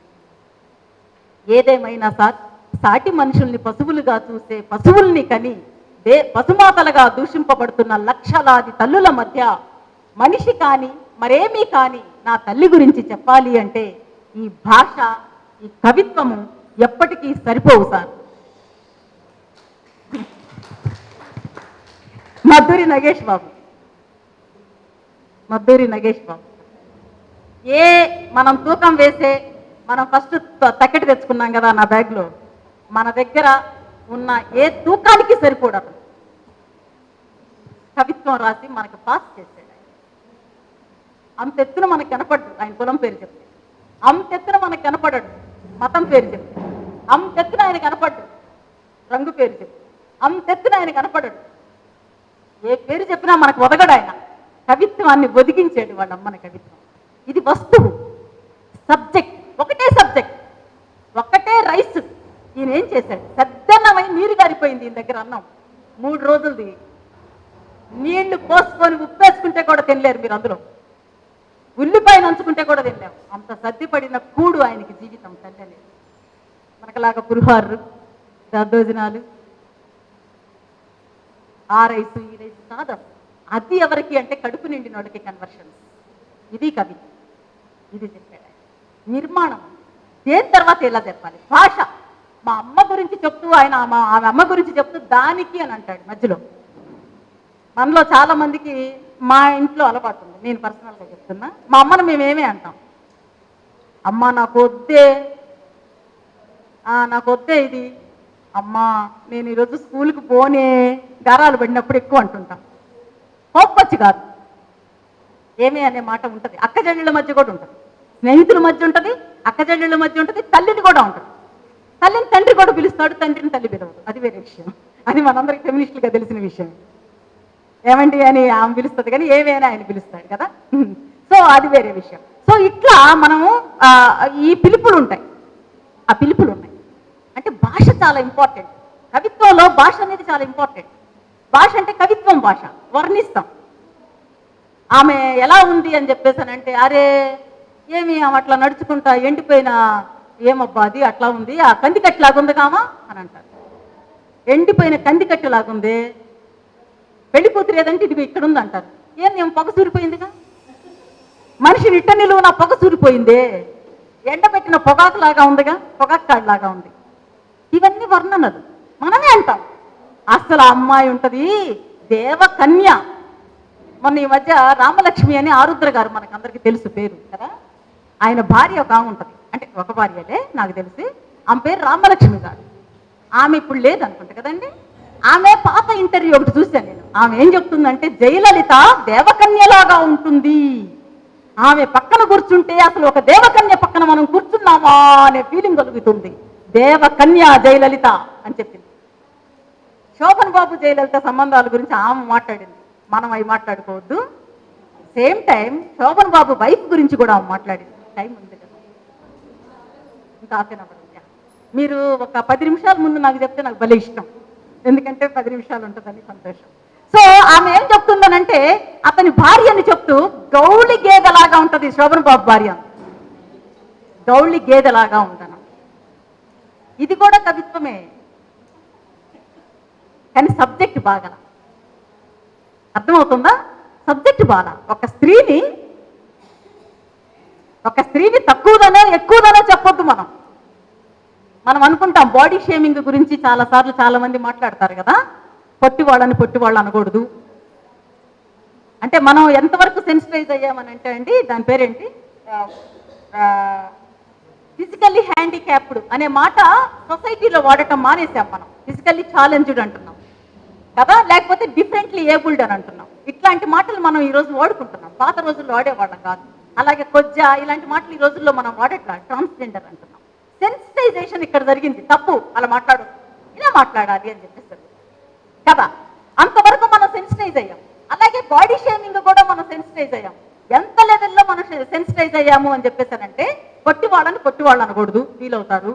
లావోటోళ్ళని జుడ్డుం బజ్జి అనకూడదు, లావుగా ఉన్నారు అనకూడదు, పళ్ళు ఎత్తుకున్నాయి అనకూడదు కదా, ఇట్లాంటివన్నీ అనకూడదు అని చెప్పేసి మనం అనుకుంటున్నాం. అట్ ది సేమ్ టైం ఇంకొక సెన్సిటైజేషన్ కూడా మన దగ్గర జరగాల. అది రెండవ కాయిన్కి ఇంకొక వైపు, ఆమె తెల్లగా ఉంటుంది. This is wrong. నీకెందుకు ఆమె నల్లగా ఉంటే వద్దని, తెల్లగా ఉందనంటే ఆమె నువ్వు మార్కులు వేసావనేగా, నువ్వు 4 మార్కులు ఎక్కువ వేసావు కదా. నువ్వు ఆమె ఫేస్లో ఉన్న ఫీలింగ్ చెప్పు. ఇందాక ఒక ఫ్రెండ్ నాకు కలిసింది, కొత్త ఫ్రెండే కానీ నాకు వెంటనే మంచి ఫీలింగ్ వచ్చింది. మిమ్మల్ని చూస్తే నాకు చాలా దగ్గరగా వాళ్ళన్న ఫీలింగ్ కలిగిందండి అని అంది. నాకు కూడా ఆమెను చూస్తే అదే ఫీలింగ్ కలిగింది, నా ఫ్రెండ్ ఏమో అన్నట్టు. ఆమె నాకు సంబంధించింది ఏది వర్ణించలా, నా అంతరంగాన్ని వర్ణించింది. నేను కూడా ఆ అంతరంగాన్ని వర్ణించాను. మీరు తెల్లగా పలు అందంగా ఉన్నారండి అని మనం ఎవరినన్నంటే అది తప్పే. మీరు బ్రాహ్మణులు అనుకున్నామండి అని అంటే యువతరాలు పొంగిపోతారు సార్, అది తప్పు. మనల్ని మనం యాక్సెప్ట్ చేయడం. అందుకని చెప్పేసి ఇక్కడ కూడా ఆ ప్లస్ అని చెప్పేసి వ్యక్తుల్లో మనం అనుకుంటున్నవి కూడా తప్పు. ఫిజికల్గా మీ భాష చాలా బాగుందండి, ఆంధ్ర వాళ్ళ తెలంగాణ వాళ్ళలాగా మాట్లాడట్లేదు మీరు, మీ భాష చాలా బాగుంది అని మనల్ని అన్నారు అనుకోండి. లేదండి నేను తెలంగాణ నల్గొండ అన్నారు అనుకోండి, చూసారా అసలు ఆంధ్ర వాళ్ళలాగా పుస్తకాల్లో రాసినట్లే ఉంది మీ భాష, తెలంగాణ వాళ్ళలాగా లేదు అని అన్నారు అనుకోండి, వాళ్ళు మనల్ని అవమానించారని అర్థం, గుర్తుపెట్టుకోండి. సో ఇట్లా బాడీ షేమింగ్ కూడా ఉంది. అలా ఆమె కూడా అంటోంది, సబ్జెక్ట్ ఒక్కటే, నేను అదే చెప్తున్నా, ఒకే సబ్జెక్ట్, వర్ణనే, కానీ ఎలా వర్ణించేమని, దేంతో వర్ణించేమని. గౌళిగేద ఒకళ్ళు, ఇంకొకళ్ళు దేవకన్య అని చెప్పేసి చెప్తా ఉన్నారు. కాబట్టి ఇలాంటి వర్ణన ఇది కరెక్ట్ కాదు అనేది చెప్తాను. దేనికోసం మరి, ఎందుకు ఉండాలి ఆ కవిత్వం? ఎక్కువ మందికి ఏది ప్రయోజనకరంగా ఉంటుందో దానికోసం నువ్వు పాటుపడటమే నువ్వు కనుక కవిత్వం రాస్తే. నువ్వు రాసిన తర్వాత ఒకసారి చూసుకో ఎవరికి చేరాలనుకుంటున్నావు. అందుకని చెప్పేసి ఈ భాషలో కూడా కవిత్వపు భాష ఉంటుంది. ఇదిగో గౌళిగేద అనేది కవిత్వపు భాష. అది కాకుండా ఇంకొక భాష కూడా ఉంది. ఇంకొక భాష ఏంటంటే ఎవరి భాష వాళ్ళు మాట్లాడుతునే కవిత్వం. కవిత్వానికి సపరేట్ ఇది ఉండదు, మెన్యూ ఉండదు. మనం హోటల్కి పోతే కార్డు ఇస్తాడు కదా, ఏది కావాలో తీసుకోండి, అట్లా ఉండదు. అలా ఉండకూడదు ఈ రోజుల్లో ఉన్న కవిత్వాన్ని. ఎలా ఉండాలి అని అంటే, నువ్వే భాష మాట్లాడుతున్నావో ఆ భాషను కరెక్ట్గా పేర్చుకో, పర్ఫెక్ట్గా ఉడుకుద్ది అన్నం. ఆ బియ్యాన్ని పట్టుకో, నువ్వు కొత్త బియ్యమా పాతవా, 1:2 పోయాలా. పాత రోజుల్లో ఫోన్లు చేసేవాళ్ళు, అమ్మా బియ్యం శుద్ధైపోయిందే, మీ అల్లుడు గారు కోప్పడ్డారు అని అమ్మాయి కాల్ చేయగానే, అమ్మాయి కొత్త బియ్యం అయి ఉంటాయి, గ్లాసున్నరే పోయి గ్లాస్కి అని చెప్తుంది తల్లి.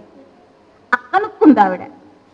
అలా మనం కనుక్కోవటమే, ఏ వస్తువుకి ఎన్ని నీళ్లు పోయాలి, ఏ బియ్యానికని. అలాగే ఇక్కడ ఈ సబ్జెక్ట్కి మనం ఏ భాష వాడాలి అనేది మనం నిర్ణయించుకుంటాం. ఎట్లా నిర్ణయిస్తాం? ఆల్రెడీ ఒకసారి ఉండాల, వండితేనే మనం నిర్ణయించుకుంటాం. ఏదన్నా చదువుకోవాలి మనం.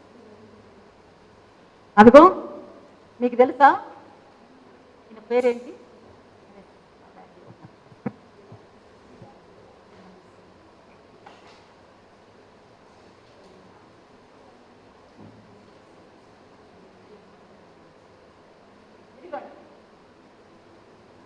మహాప్రస్థానం మీకోసమే తెచ్చాను.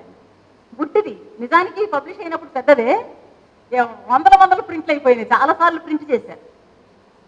ఎందుకని ఇన్నిసార్లు ఎందుకు ప్రింట్ చేశారు? ఆయన చాలా మంచి విషయాలు చెప్పాడు ఇందులో. నువ్వు దేని మీదైనా కవిత్వం రాయొచ్చు, ఆడవాళ్ళ మీద రాయనక్కర్లా. అగ్గి పుల్ల, కుక్క పిల్ల, సబ్బు పిల్ల నీ ఇష్టం, కాదేది కవిత కనర్హం, రాసుకోపో. నువ్వు నీకు మార్కులు పడతాయని అన్నాడు ఆయన. అలాంటి చాలా విషయాలు ఇందులో మాట్లాడాడు ఆయన మహాప్రస్థానంలో. కొన్ని పదాలు తెచ్చి అక్కడ పెట్టుకున్నాడు, కొన్ని పదాలు తెచ్చి అక్కడ పెట్టుకున్నాడు. మరో ప్రపంచం మరో ప్రపంచం మరో ప్రపంచం పిలిచింది, పదండి ముందుకు పదండి త్రోసుక పోదాం పోదాం పై పైకి అలా చెప్పాడు ఆయన.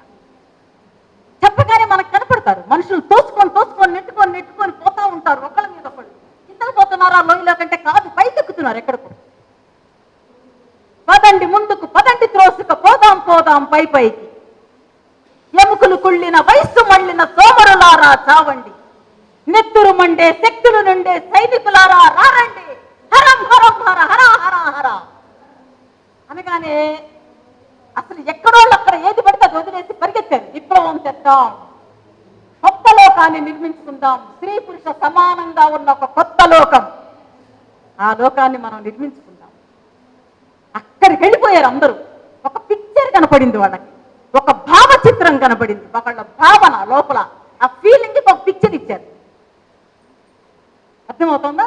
ఇట్లా రాస్తున్నారు ఆయన. ఎట్లా రాశాడు, ఎట్లా రాశాడు ఇట్లా. సరే చాలా మంది వేరే విషయాలు మాట్లాడతారు, మనకని వస్తుంది. సో కవిత్వం ఇట్లా రాశాడు. దేని మీద అయినా రాయి, ఇదిగో ఇట్లా రాయి అని చెప్తున్నాడు. అలా రాయాలని చెప్పేసి చెప్పిన వాళ్ళు ఉన్నారు. భాష అలా వాడాడు ఆయన. మనం అనుకున్నాం కదా ఈ సన్నటి కాలువలు సందులు గొంతులు అని చెప్పేసి. మళ్ళీ మనం ఇంకొకసారి నగేష్ బాబు దగ్గరికి పోతున్నా. నేను టైం ఉందని అన్నారు కాబట్టి ఇంకొక పోయము, ఒక చిన్నది బాగుంటుంది. ఈయన కూడా ఒక ఫీలింగ్ రాశాడు. అయితే ఇందులో మీరు భాష చూడండి.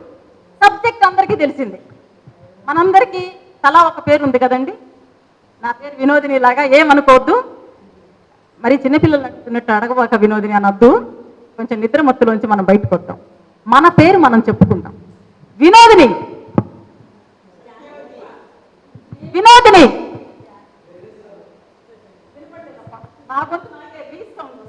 వినోదిని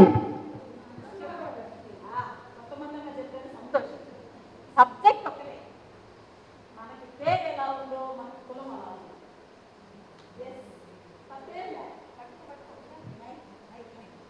తప్పేంలే, పేరు ఎలా ఉందో కులం అలా ఉంది, ఏముంది అందులో? మామూలు విషయం అది. అదేమన్నా స్పెషల్ రహస్యమా? కాదు. ఈరోజు పీరియడ్స్ కూడా రహస్యం కాదు, అడ్వర్టైజ్మెంట్స్ వస్తున్నాయి కదా, చాలా సెన్సిటైజేషన్ జరిగింది. మరి కులం ఎందుకు రహస్యం అవుతుంది? అందుకని చాలా ఎక్కువ మంది మీరేముట్లు అని చెప్పేసి అనే ప్రశ్న మనం అడుగుతాం, అడిగించుకుంటాం. అడిగించుకున్నప్పుడు మనం డౌన్ ఫీల్ అయితే డౌన్ క్యాస్ట్, సమాధానం చెప్పాల్సి వచ్చినప్పుడు అబ్బా ఎందుకు అడిగారా, మనం డైవర్ట్ చేద్దామని మనం వేరే విషయాలు మాట్లాడతాం, మన కులాలు చెప్పుకోకుండా. అప్పుడు మనం తక్కువ కులం వాళ్ళం అని అర్థం, గుర్తుపెట్టుకోండి. అలా కాకుండా కులం అడగక ముందే, కులం అడగగానే మేం పలానా మేం పలానా మేం పలానా అని చెప్పాం అనుకోండి, సొసైటీలో అది ఎక్కువ కులం. గుర్తుపెట్టుకోండి, సింపుల్ విషయం నేను చెప్పింది, అంతే కదా. ఇంకొకసారి ఏమవుతుందో తెలుసా, వీళ్ళు తొందరగా నా కులం అడిగితే బాగుండు నేను చెప్దాం అనుకుంటున్నానని ఉత్సాహపడతాం. అది మరింత పెద్ద కులం. వాళ్ళు ఎప్పటికీ అడగకపోతే మనమే ఆ ప్రస్తావన తెస్తాం. మా ఇళ్లల్లో ఇలా ఉండదండి అంటాం. అవునా మేడం, ఏంటి మీ ఇళ్లల్లో అంటే మా బ్రాహ్మణ్స్లో ఇలా ఉండదు అది చెప్తారు, మా కమ్మస్లో ఇలా ఉండదు, మా రెడ్డిస్ ఇలా కాదండి, మా వెల్లమాస్ ఇలా కాదు, మేము వైశ్యాస్ అని చెప్పుకుంటాం. అంటే తొందరగా వాళ్ళు అడగకపోతే మనకి బాగోదు. అందుకని చెప్పేసి మనంతరం మనం చెప్పుకునే ఒక సందర్భాన్ని మనం తెచ్చుకుంటాం. అదంతా ఓకే. మరి అడిగించుకున్నప్పుడు బాధ ఎలా ఉంటుంది? డౌన్ అయితే కొంతమంది తప్పించుకుంటారు. అడక్కుతానని అంటాం మన ఫ్రెండ్ని ఎవరన్నా అడిగితే, ఎందుకంటే అది పూర్తి మాట కదా, అందుకని చెప్పేసి. అందుకని ఇక్కడ ఈయన ఒక మాట చెప్పాడు చూడండి, మీరేముట్లు మీరేముట్లు అని. కవిత పేరే అది. ఆయన ఏ భాష వాడాడో ఎలా వాడాడో చూద్దాం మనం. ఏమంటున్నాడు అనంటే, నెత్తురు గడ్డ కడుతుంది. టైటిల్ ఏంటంటే మీరేముట్లు, మొదటి వాక్యం ఏంటంటే నెత్తురు గడ్డ కడుతుంది. నూనెైనా లేని పెనం మీద గుండెకాయనెవరో తిరగేసి బోర్లేసి వేపుతుంటారు. వేళ్ల చిగుళ్లలో మొనదేరిన విషపు సూదులు చొరబాటు. పెడరెక్కలిరిసి కట్టేసి గుండెల్లో సిరంజీతో ఎంట్రిన్ ఇంజెక్షన్లు ఇస్తుంటారు. సరుక్కున పొట్ట చీల్చి పేగులు తీసి ముళ్ళ కర్రకి బిర్రుగా లాగి చుట్టినట్టు మీరేవుట్లు.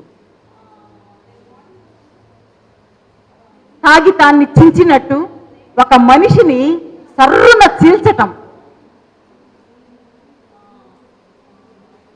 వడ్లని మరలో పోసి స్విచ్ చేసినట్టు మనిషిని మరాడించటం, ఉన్న ఫలంగా వెన్నుపూసలో ఒక గండ్రగొడ్డలి దింపటం, కళ్ళల్లో మరమేకులు దించుతూ ఉండటం, తల మీద ఒక ఉప్పు ముళ్ళ కిరీటం పెట్టి సుత్తులతో మోదటం మీరేవుట్లు. తడైనా లేని పొదిల్ పాదిలోంచి ఒక చెట్టుని అమాంతంగా వేళ్లతో సహా పీకటం, పట్టకారు మధ్య 2 కణతల్ని ఉంచి బలంగా ఒత్తటం, కనీసం మత్తైనా ఇవ్వకుండా పళ్ళన్నీ రాలగొట్టటం, రెప్పలు కత్తిరించి కళ్ళల్లో యాసిడ్ చుక్కలు ఒక్కటొక్కటిగా వదలటం, బాగా కాల్చిన ఇనుప చువ్వని గబుక్కున పురీష నాళంలో గుచ్చటం మీరేవుట్లు. ముక్కు చెవులు కోసి అవతల పారేయటం, వేట కొడవళ్లతో బొటనేళ్లు తెగ్గోసుకోవటం, తల తరిగి ధ్వజస్తంభానికి వేలాడదీయటం, చెట్టుకి కట్టేసి వరిసెట్ట చుట్టూ పేర్చి నిప్పంటించటం, ఒక్క దెబ్బకే ఒక పసి కనుగుట్టు జనగా ఒలకటం మీరేవుట్లు. మీరేముట్లు మీరేముట్లు మీరేముట్లు. సిగ్గుతో లుంగలు చుట్టుకుపోవాలి, మాటలు నోట్లోనే నాని నాని ఏదేదో గొణుగుడవ్వాలి, ఇబ్బందిగా ఒంటేలు బిగబట్టుకున్నట్లు దిక్కులు చూడాలి, అజీర్తేదో కడుపులో కదిలినట్లు తెల్లముఖం వేయాలి, ఒక పిడుగు నడినెత్తిన పడ్డట్టు దిమ్మెరపోవాలి. అందుకనేగా మీరేముట్లు. మేమెవరమైతే మీకెందుకంట, మేమెవరమైతే మీకెందుకంట. మా కులమేందో తెలియకపోతే మీకు తిన్నది అరగదా, మా కులమేందో తెలియకపోతే మీకు తెల్లారదా. ముళ్ళుని ముళ్ళుతోనే తీస్తే తప్ప ముళ్ళ కిరీటాలు తొలగేలా లేవు. పంటికి పన్ను కంటికి కన్ను అనకపోతే అవమానాలు తప్పెట్టుంది. అయ్యా, ఇంతకీ తమరేమిటి వాళ్ళండి?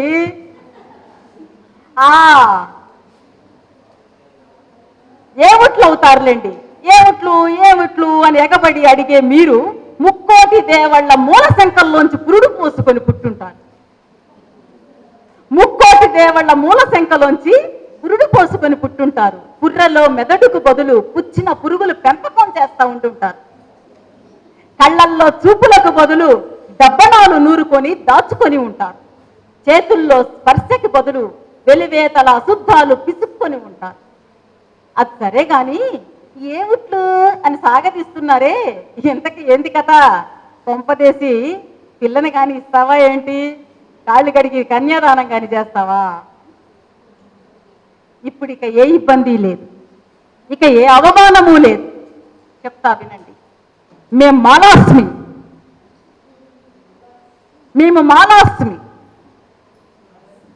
పప్పు వాసన కొట్టం. మేము మాదిగాస్మి, మా గజ్జల్లో తామర పర్రలు లేవు. మేము బీసీస్మి, మా ఇళ్లను వదిలి వ్యభిచారాలు చేయం. మేము తురకాస్మి, మేము మనుషులం.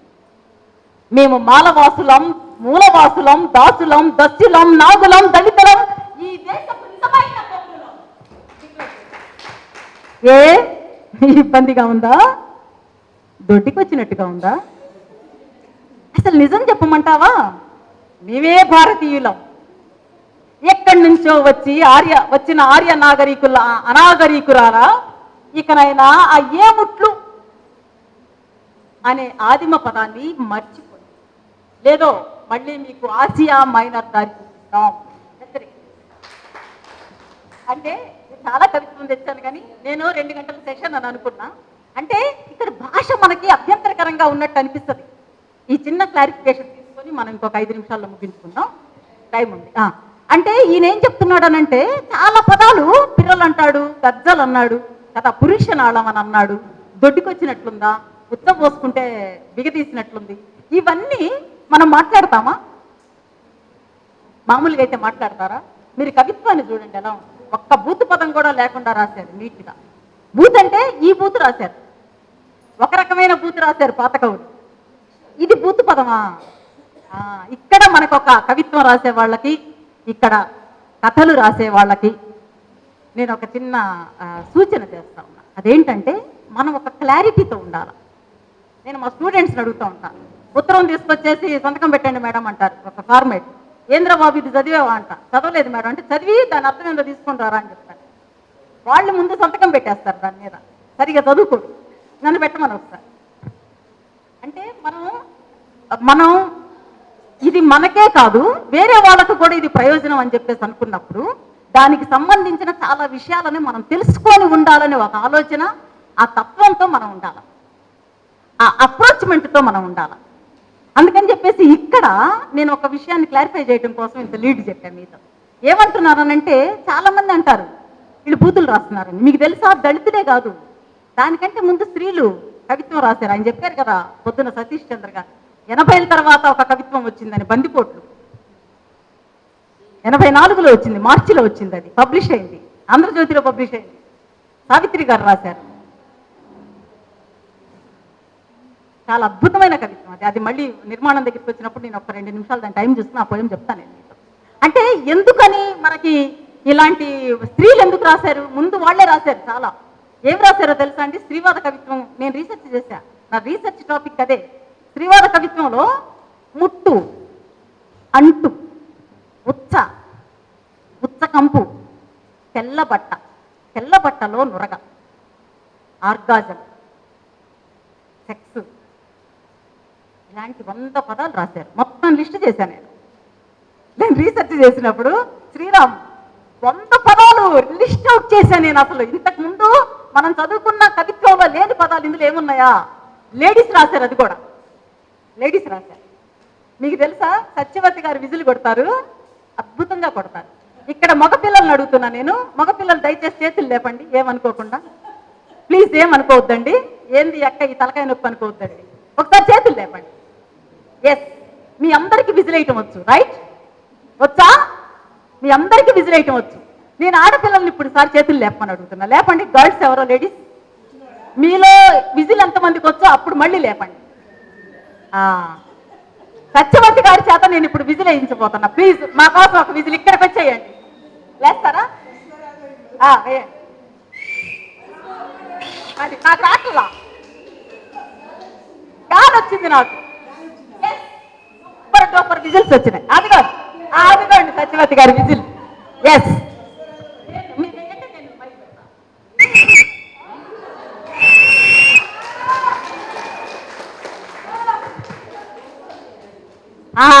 విజిల్ వేయటం ఆడపిల్లలకి అవమానకరం. మగోడు వేనుక విజిల్ వేయడానికి అని అంటారు కదా, అలా ప్రతి చిన్న విషయానికి కంట్రోల్ చేయబడి చేయబడి చేయబడి ఒక హ్యాపీనెస్ తో విజిల్ వేస్తే అది మొగరాయుడే, మొగరాయుడు. అది దాన్ని ఎందుకురా పెళ్లి చేసుకుంటున్నా, అది విజిల్స్ వేసి రోడ్ల మీద తిరుగుతూ ఉంటుందిరా అని మాట్లాడతారు. ఏమాత్రం మగవాళ్ళ లక్షణాలు ఎక్కడైనా, లక్షణాలు అక్కర్లా, వాళ్ళు చేసే పనులు 1-2 పనులు, సైకిల్ తొక్కితే చాలు అంతే. చిన్న షార్ట్ వేసుకొని కనపడిందా అంకుల్ ఇంటికి వస్తే, ఎవరో అంకుల్ ఇంటికి వచ్చినప్పుడు తలుపు తీసిందా, డాడీ ఉన్నారా, ఉన్నారు అంకుల్ రండి అని షార్ట్ వేసుకొని లోపలికి పోతుంది. ఇంతవరకు ఇంకా దాని పెళ్లి కాదు, ఆయన అయితే ఆయన కొడుకునివ్వడు. సో ఇట్లాంటి అణిచివేత ఉన్న టైంలో స్త్రీలు కవిత్వం రాసి కవిత్వంతో పాటు ఈ భాష రాశారు. ఏంటి భాష? చాలా గొడవ చేశారు జనమంతా. ఇలాంటి భాష రాస్తారా ఆడోళ్ళు, అసలు బరితెగిచ్చారు వీళ్ళని చెప్పేసి రాస్తే, అవన్నీ సైంటిఫిక్ పదాలు, చిత్రమైన విషయం. ఇవన్నీ సైన్స్లో ఉంటాయి. నా దగ్గర ఒక స్టూడెంట్ ఉన్నాడండి, నేను ఒకరోజు హాస్పిటల్కి పోతే అతను అక్కడ ఉన్నాడు. అతను అక్కడ ఉంటే నేను అడిగా, ఏంటమ్మా ఇక్కడ ఉన్నావు అంటే, మా మదర్ కోసం వచ్చాను మేడం అన్నాడు. ఏమైందంటే, మా అమ్మకి బ్రెస్ట్ క్యాన్సర్ వచ్చింది, లెఫ్ట్ సైడ్ బ్రెస్ట్ తీసేశారు మేడం అని చెప్పాడు. Very good. నేను ఒకరోజు మెన్స్ హాస్టల్కి మాలో కొంతమంది వెళ్ళాల్సి వచ్చింది. మేము కొంతమంది టీచర్స్ వెళ్ళాం. వెళితే ఏమనుకోవద్దు తమ్ముళ్ళు, ఆ తలుపు తలుపు తీసి తలుపు కొడితే తలుపు తీశాడు. చిన్న షార్ట్లు వేసుకుని ఉంటారుగా బాయ్స్ ఉన్నారు. తలుపు తీయగానే ఎదురుగా తమన్నా చిన్న నిక్కర్ వేసుకొని, అంటే నిజం తమన్నా కాదు బొమ్మ ఫోటో, చిన్న నిక్కర్ వేసుకొని చిన్న బ్రా వేసుకొని సంకలు 2 పైకి లేపి నిలబెట్టిన నిలువెత్తు ఫోటో వాడు గోడ కంటించుకున్నాడు. నిలువెత్తు ఫోటో వాడు గోడ కంటించుకున్నాడు. ఇది భూత. మా అమ్మ బ్రెస్ట్ ఒకటి తీసేసారని చెప్పటం భూత. ఏది బూతు? బొమ్మ బూతు.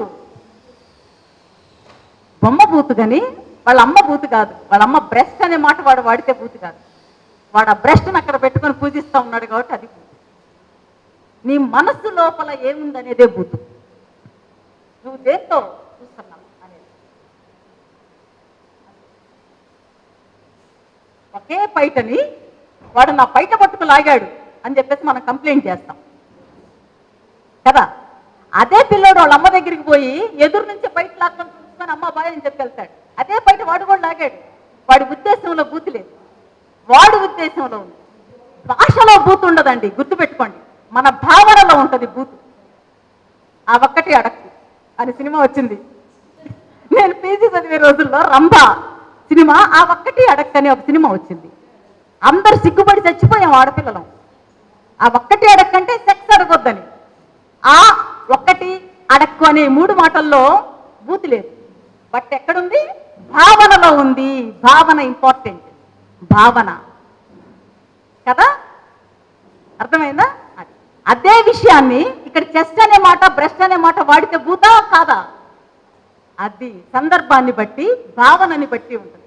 అదే ఫోటో కాకుండా ఒక ఆడమ్మాయి బట్టలు లేకుండా పుట్టిగా అట్లా గీసిన బొమ్మలు ఉంటాయి, అనాటమీ ల్యాబ్లో ఉన్నాయి అనుకోండి, అది భూత కాదు.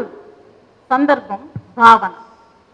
ఆ భావనలో దళితవాదులు వాడినా, స్త్రీవాదులు వాడినా అది భూత కాదు.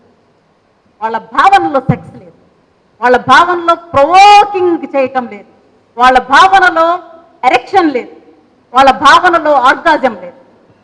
లేదు, వాళ్ళ భావనలో జీవితం ఉంది.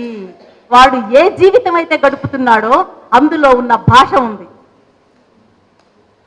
పోరా దొంగ నా బట్ట అని అంటదంట ఒక ముసలమ్మ ఒక మనవణ్ణి. వాళ్ళు ముద్దస్తున్నారా నా బట్ట అని ముద్దులు పెట్టుకుంటారు. భూత కాదు. ఒక ఆమె రాజకీయ ప్రచారానికి వచ్చి నా బట్టలను తిట్టింది, అది భూత? ఎస్, తప్పది. అంతే, వెరీ సింపుల్, చిన్న డెఫినేషన్. కాబట్టి లాంగ్వేజ్ ఎక్కడి నుంచి రావాలి అని చెప్పేసానంటే మన జీవితంలోంచి రావాలి భాష. నువ్వు కథ రాయి, కవిత రాయి, ఏదైనా రాయి, కథ రాయి, కవిత రాయి, ఏదైనా రాయి, నువ్వు తెలుసుకుంటావు. చాలామంది మేము అత్యంత గౌరవంతో, అత్యంత ఇష్టంతో మా యూనివర్సిటీలో తీములు తిమింగలాలు అని ఒక కథ పెట్టుకున్నాం. తీములు తిమింగలాలు. తీములు అనే పదానికి అర్థం ఏంటని అడిగారు మా పిల్లలు, మా స్టూడెంట్స్. ఎక్స్ప్లెయిన్ చేస్తే మేడం చాలా పదాలు మాకు అర్థం కావట్లేదని చెప్పారు. ఎందుకనంటే ఆ భాష వేరు, ఆ భాష వేరు. అది కూడా జీవితమే, అది కూడా పేదల జీవితమే, అది కూడా బాధితుల జీవితమే. ఇక్కడ బాధితుల భాష వేరు, ఆ బాధితుల భాష వేరు. కానీ గుండెకి గుండె ఆ కథ నేను ఒకసారి చదివి ఎక్స్ప్లెయిన్ చేసిన తర్వాత వాళ్ళ కళ్ళల్లో దుఃఖం కదలాడి. అంత అద్భుతమైన కథ బజ్రా గారు రాశారు. బజ్రా గారికి తప్పట్లేదు. తీములు తిమింగలాలు ఆయన మళ్ళీ ఆయన సెషన్లో చెప్తాడు. చెప్పండి ప్లీజ్, నా కోసం, మీకోసం కాదు. సో ఎందుకని చెప్తున్నానంటే తమదైన ఒక భాష, మన ఇంట్లో మనం వాడుకునే భాష, మన సమాజంలో మనం, అది కుల సమాజమా, మత సమాజమా, జెండర్ సమాజమా, ఉద్యోగ సమాజమా, వృత్తి సమాజమా, ఆ సమాజంలో మనం వాడుకునే భాష ఏదైతే ఉందో ఆ భాషను తీసుకొచ్చి మనం సాహిత్యంలో పెట్టుకుంటేనే అది ప్రజా సాహిత్యం. అలా పెట్టుకుంటేనే ఆ సాహిత్యపు నాడి ఆడుతున్నట్టు, గుండె కొట్టుకుంటున్నట్టు, లేదంటే అది డెడ్ బాడీతో సమానం. నేను ఇప్పుడు ఒక వాక్యం చెప్తా, ఇందాక చెప్పానట్టున్నాను. అటజని కాంచె భూమీశ్వరుడు అంబర చుంబి. చెప్పండి ఎవరన్నా మీనింగ్? చెప్పలేం. మీరు ఏది చెప్పినా నేను రాంగ్ అంట, ఎందుకంటే నిజంగానే చెప్ప. ఏందది కోల, మనకు అర్థం. ప్రతి పదానికి అర్థం రాయాలి, అందుకనే ప్రతి పదార్థం అని అంటారు టెక్స్ట్ ఎగ్జామినేషన్స్ లో. ప్రతి పదార్థం రాయండి అని అంటారు, చూసారా? దానంత దౌర్భాగ్యం ప్రపంచంలో ఇంకొకటి లేదు కదా.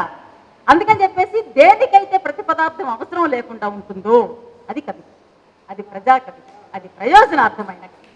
కాబట్టి నీ గొంతులోంచి నీ భావంలోంచి ఏదైతే వస్తుందో, అందుకనే గుర్రం జాషువా కవిత్వం ఈ రోజుకి కూడా నిలబడింది. అందుకని చెప్పేసి ఏదైతే ఏ రోజైతే నీ దగ్గర తుపాకీయే ఉండనక్కర్లా, గుర్తుపెట్టుకోండి. తుపాకీ ఉండి నువ్వు తుపాకీ ట్రిగ్గర్ నొక్కి గట్టిగా ఇట్లా లాగి తూట లాగి అలా పేలిస్తే అక్కడ చచ్చిపోతాడు, చూసారా మన శత్రువు. నీ దగ్గర తుపాకీ ఉండదు, తూట ఉండదు, కానీ అది పేలుతుంది, అదే కవిత్వం.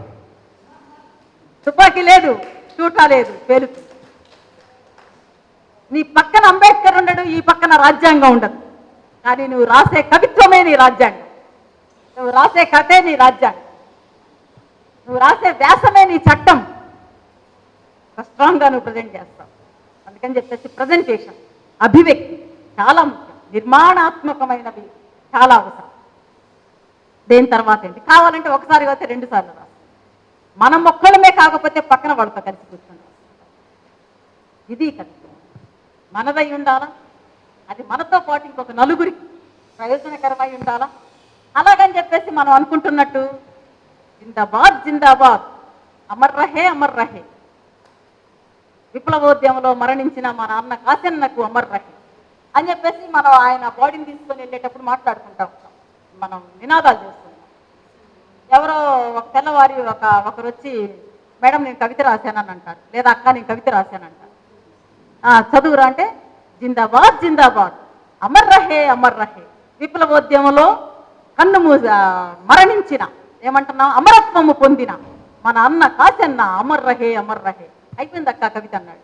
అరే ఇది నిన్న మనం అక్కడ కొట్టాం కదరా, ఆయన తీసుకుని వెళ్ళేటప్పుడు మన కాశన్నని ప్రేమపూర్వకంగా మనం బరియలు చేసుకుంటున్నప్పుడు మనం ఇదే కదా మాట్లాడింది, మరి అదే రాసేవేంట్రా నువ్వు, అదే అక్క నాకు వచ్చిన కవిత్వం అంటున్నాడు. నినాదం కవిత్వం కాదు. నినాదాలు ఇస్తాం కదా, అది ఎప్పటికీ కవిత్వం. కొంతమంది ఏం చేస్తారంటే కట్ చేస్తారు, అక్కడ కట్ చేసి ఇక్కడ పేస్ట్ చేస్తారు.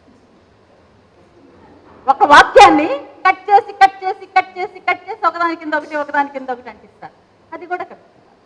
లేదు అనంటే శ్రీశ్రీ దగ్గర చదివి రాత్రి శ్రీశ్రీ లాగే మనం కూడా రాద్దాం అనుకొని కొన్ని పదాలు అక్కడ ఎత్తి ఇక్కడ పెడతారు. Cut and paste, cut and paste.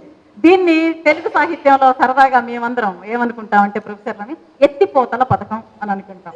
అక్కడ ఎత్తుతారు, ఇక్కడ పెడతారు. అనగానే మనం అంటాం కదా, మనకి సినిమాల్లో కూడా డైలాగ్ వచ్చింది, ఇది ఎక్కడో విన్నానే నేను పలానా సినిమాలో డైలాగా అంటాం కదా. అట్లాగే ఈ కవిత్వం పలానా వాళ్ళదా అని చెప్పేసి మనం అనకూడదు. నీదైన ఒక కవిత్వం ఉండాలి, నీదైన ఒక ఎక్స్ప్రెషన్ ఉండాలి. అది ఎక్కడి నుంచి వస్తుందంటే మీ అమ్మ దగ్గర ఉంది, మీ నాన్న దగ్గర ఉంది, మీ అమ్మమ్మ దగ్గర ఉంది, నీ అక్క చెల్లెళ్ళ దగ్గర ఉంది, నీ స్నేహితుల దగ్గర ఉంది. దానిని పట్టుకొని ఆ భాషను మాట్లాడి, ఆ నిర్మాణాన్ని మాట్లాడి, ఆ అలంకారాలు ఏవైతే ఉన్నాయో వాటిని వేసుకోకపోతే బాగుంటాయి. వీటిని మనం చేసుకుంటే మనం ఒక కవిగా అంటే నేనంటుంది 1850లకు ముందు కవులు కాదు,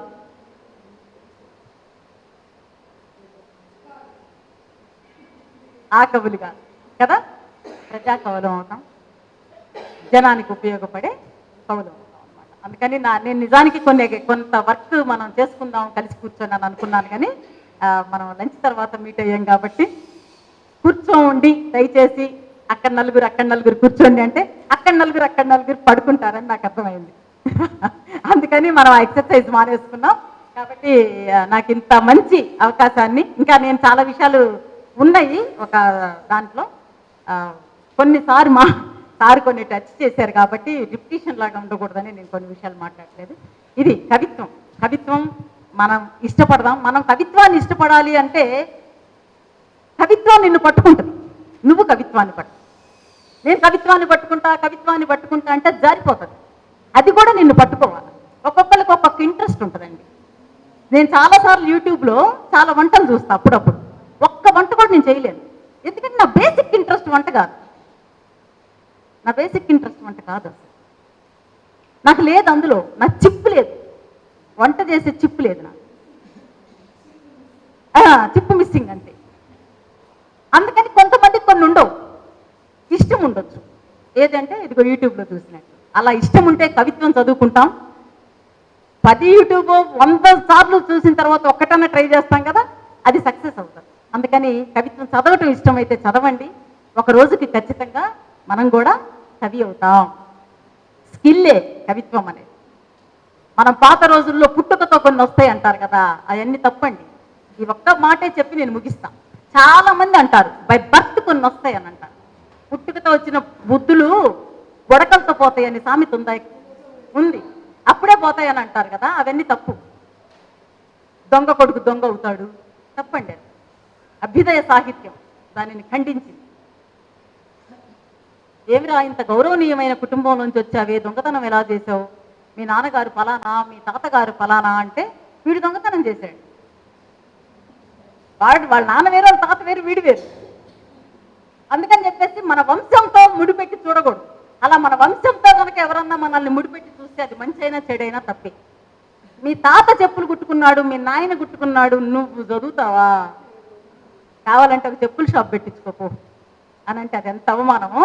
మనకి కవిత్వం రాయటం రాదు, కథ రాయటం రాదు, ఫలానా ఆడవాళ్ళుగా పుట్టారు కాబట్టి మీకు రాయటం రాదు, ఫలానా ఆడవాళ్ళుగా పుట్టారు కాబట్టి మీరు అసలు బండి నడపలేరు అని అంటే ఎంత తప్పు. ఇది కూడా కవిత్వం, కథ కూడా అంతే. సో సాహిత్యం మనదే. అందుకని ఒకటి పట్టుకుంటే స్త్రీలైనా, అంతకు ముందు అసలు మనకు అలవాటు లేకపోతే ఎక్కువ అడాప్ట్ చేస్తాం మనం, తెలుసా? దాన్ని ఎట్లయినా సరే చేయాలని చెప్పేసి అనుకుంటాం. అంతకుముందు అసలు అలవాటు లేకపోతే ఇంకెక్కువ చేయగలుగుతాం. మనం శ్రద్ధతో చేయగలుగుతాం, టాలెంటెడ్గా చేయగలుగుతాం, స్కిల్తో చేయగలుగుతాం. కాబట్టి కవిత్వం చదివితే ఈజీగా రాయటం వస్తుంది. అలాంటి వర్క్షాప్స్ పెట్టుకోవాలి. ఒక డే అంతా కవిత్వం మీద విభిన్నమైన వ్యక్తులు వచ్చి దాని మీద మాట్లాడాలి. అలాంటి వర్క్షాప్ మనం ఫ్యూచర్లో ప్లాన్ చేసుకుందాం. అప్పుడు దయచేసి మళ్ళీ నన్నే విలువండి సంధ్య. థ్యాంక్ యూ మీ అందరికీ. Thank you so much.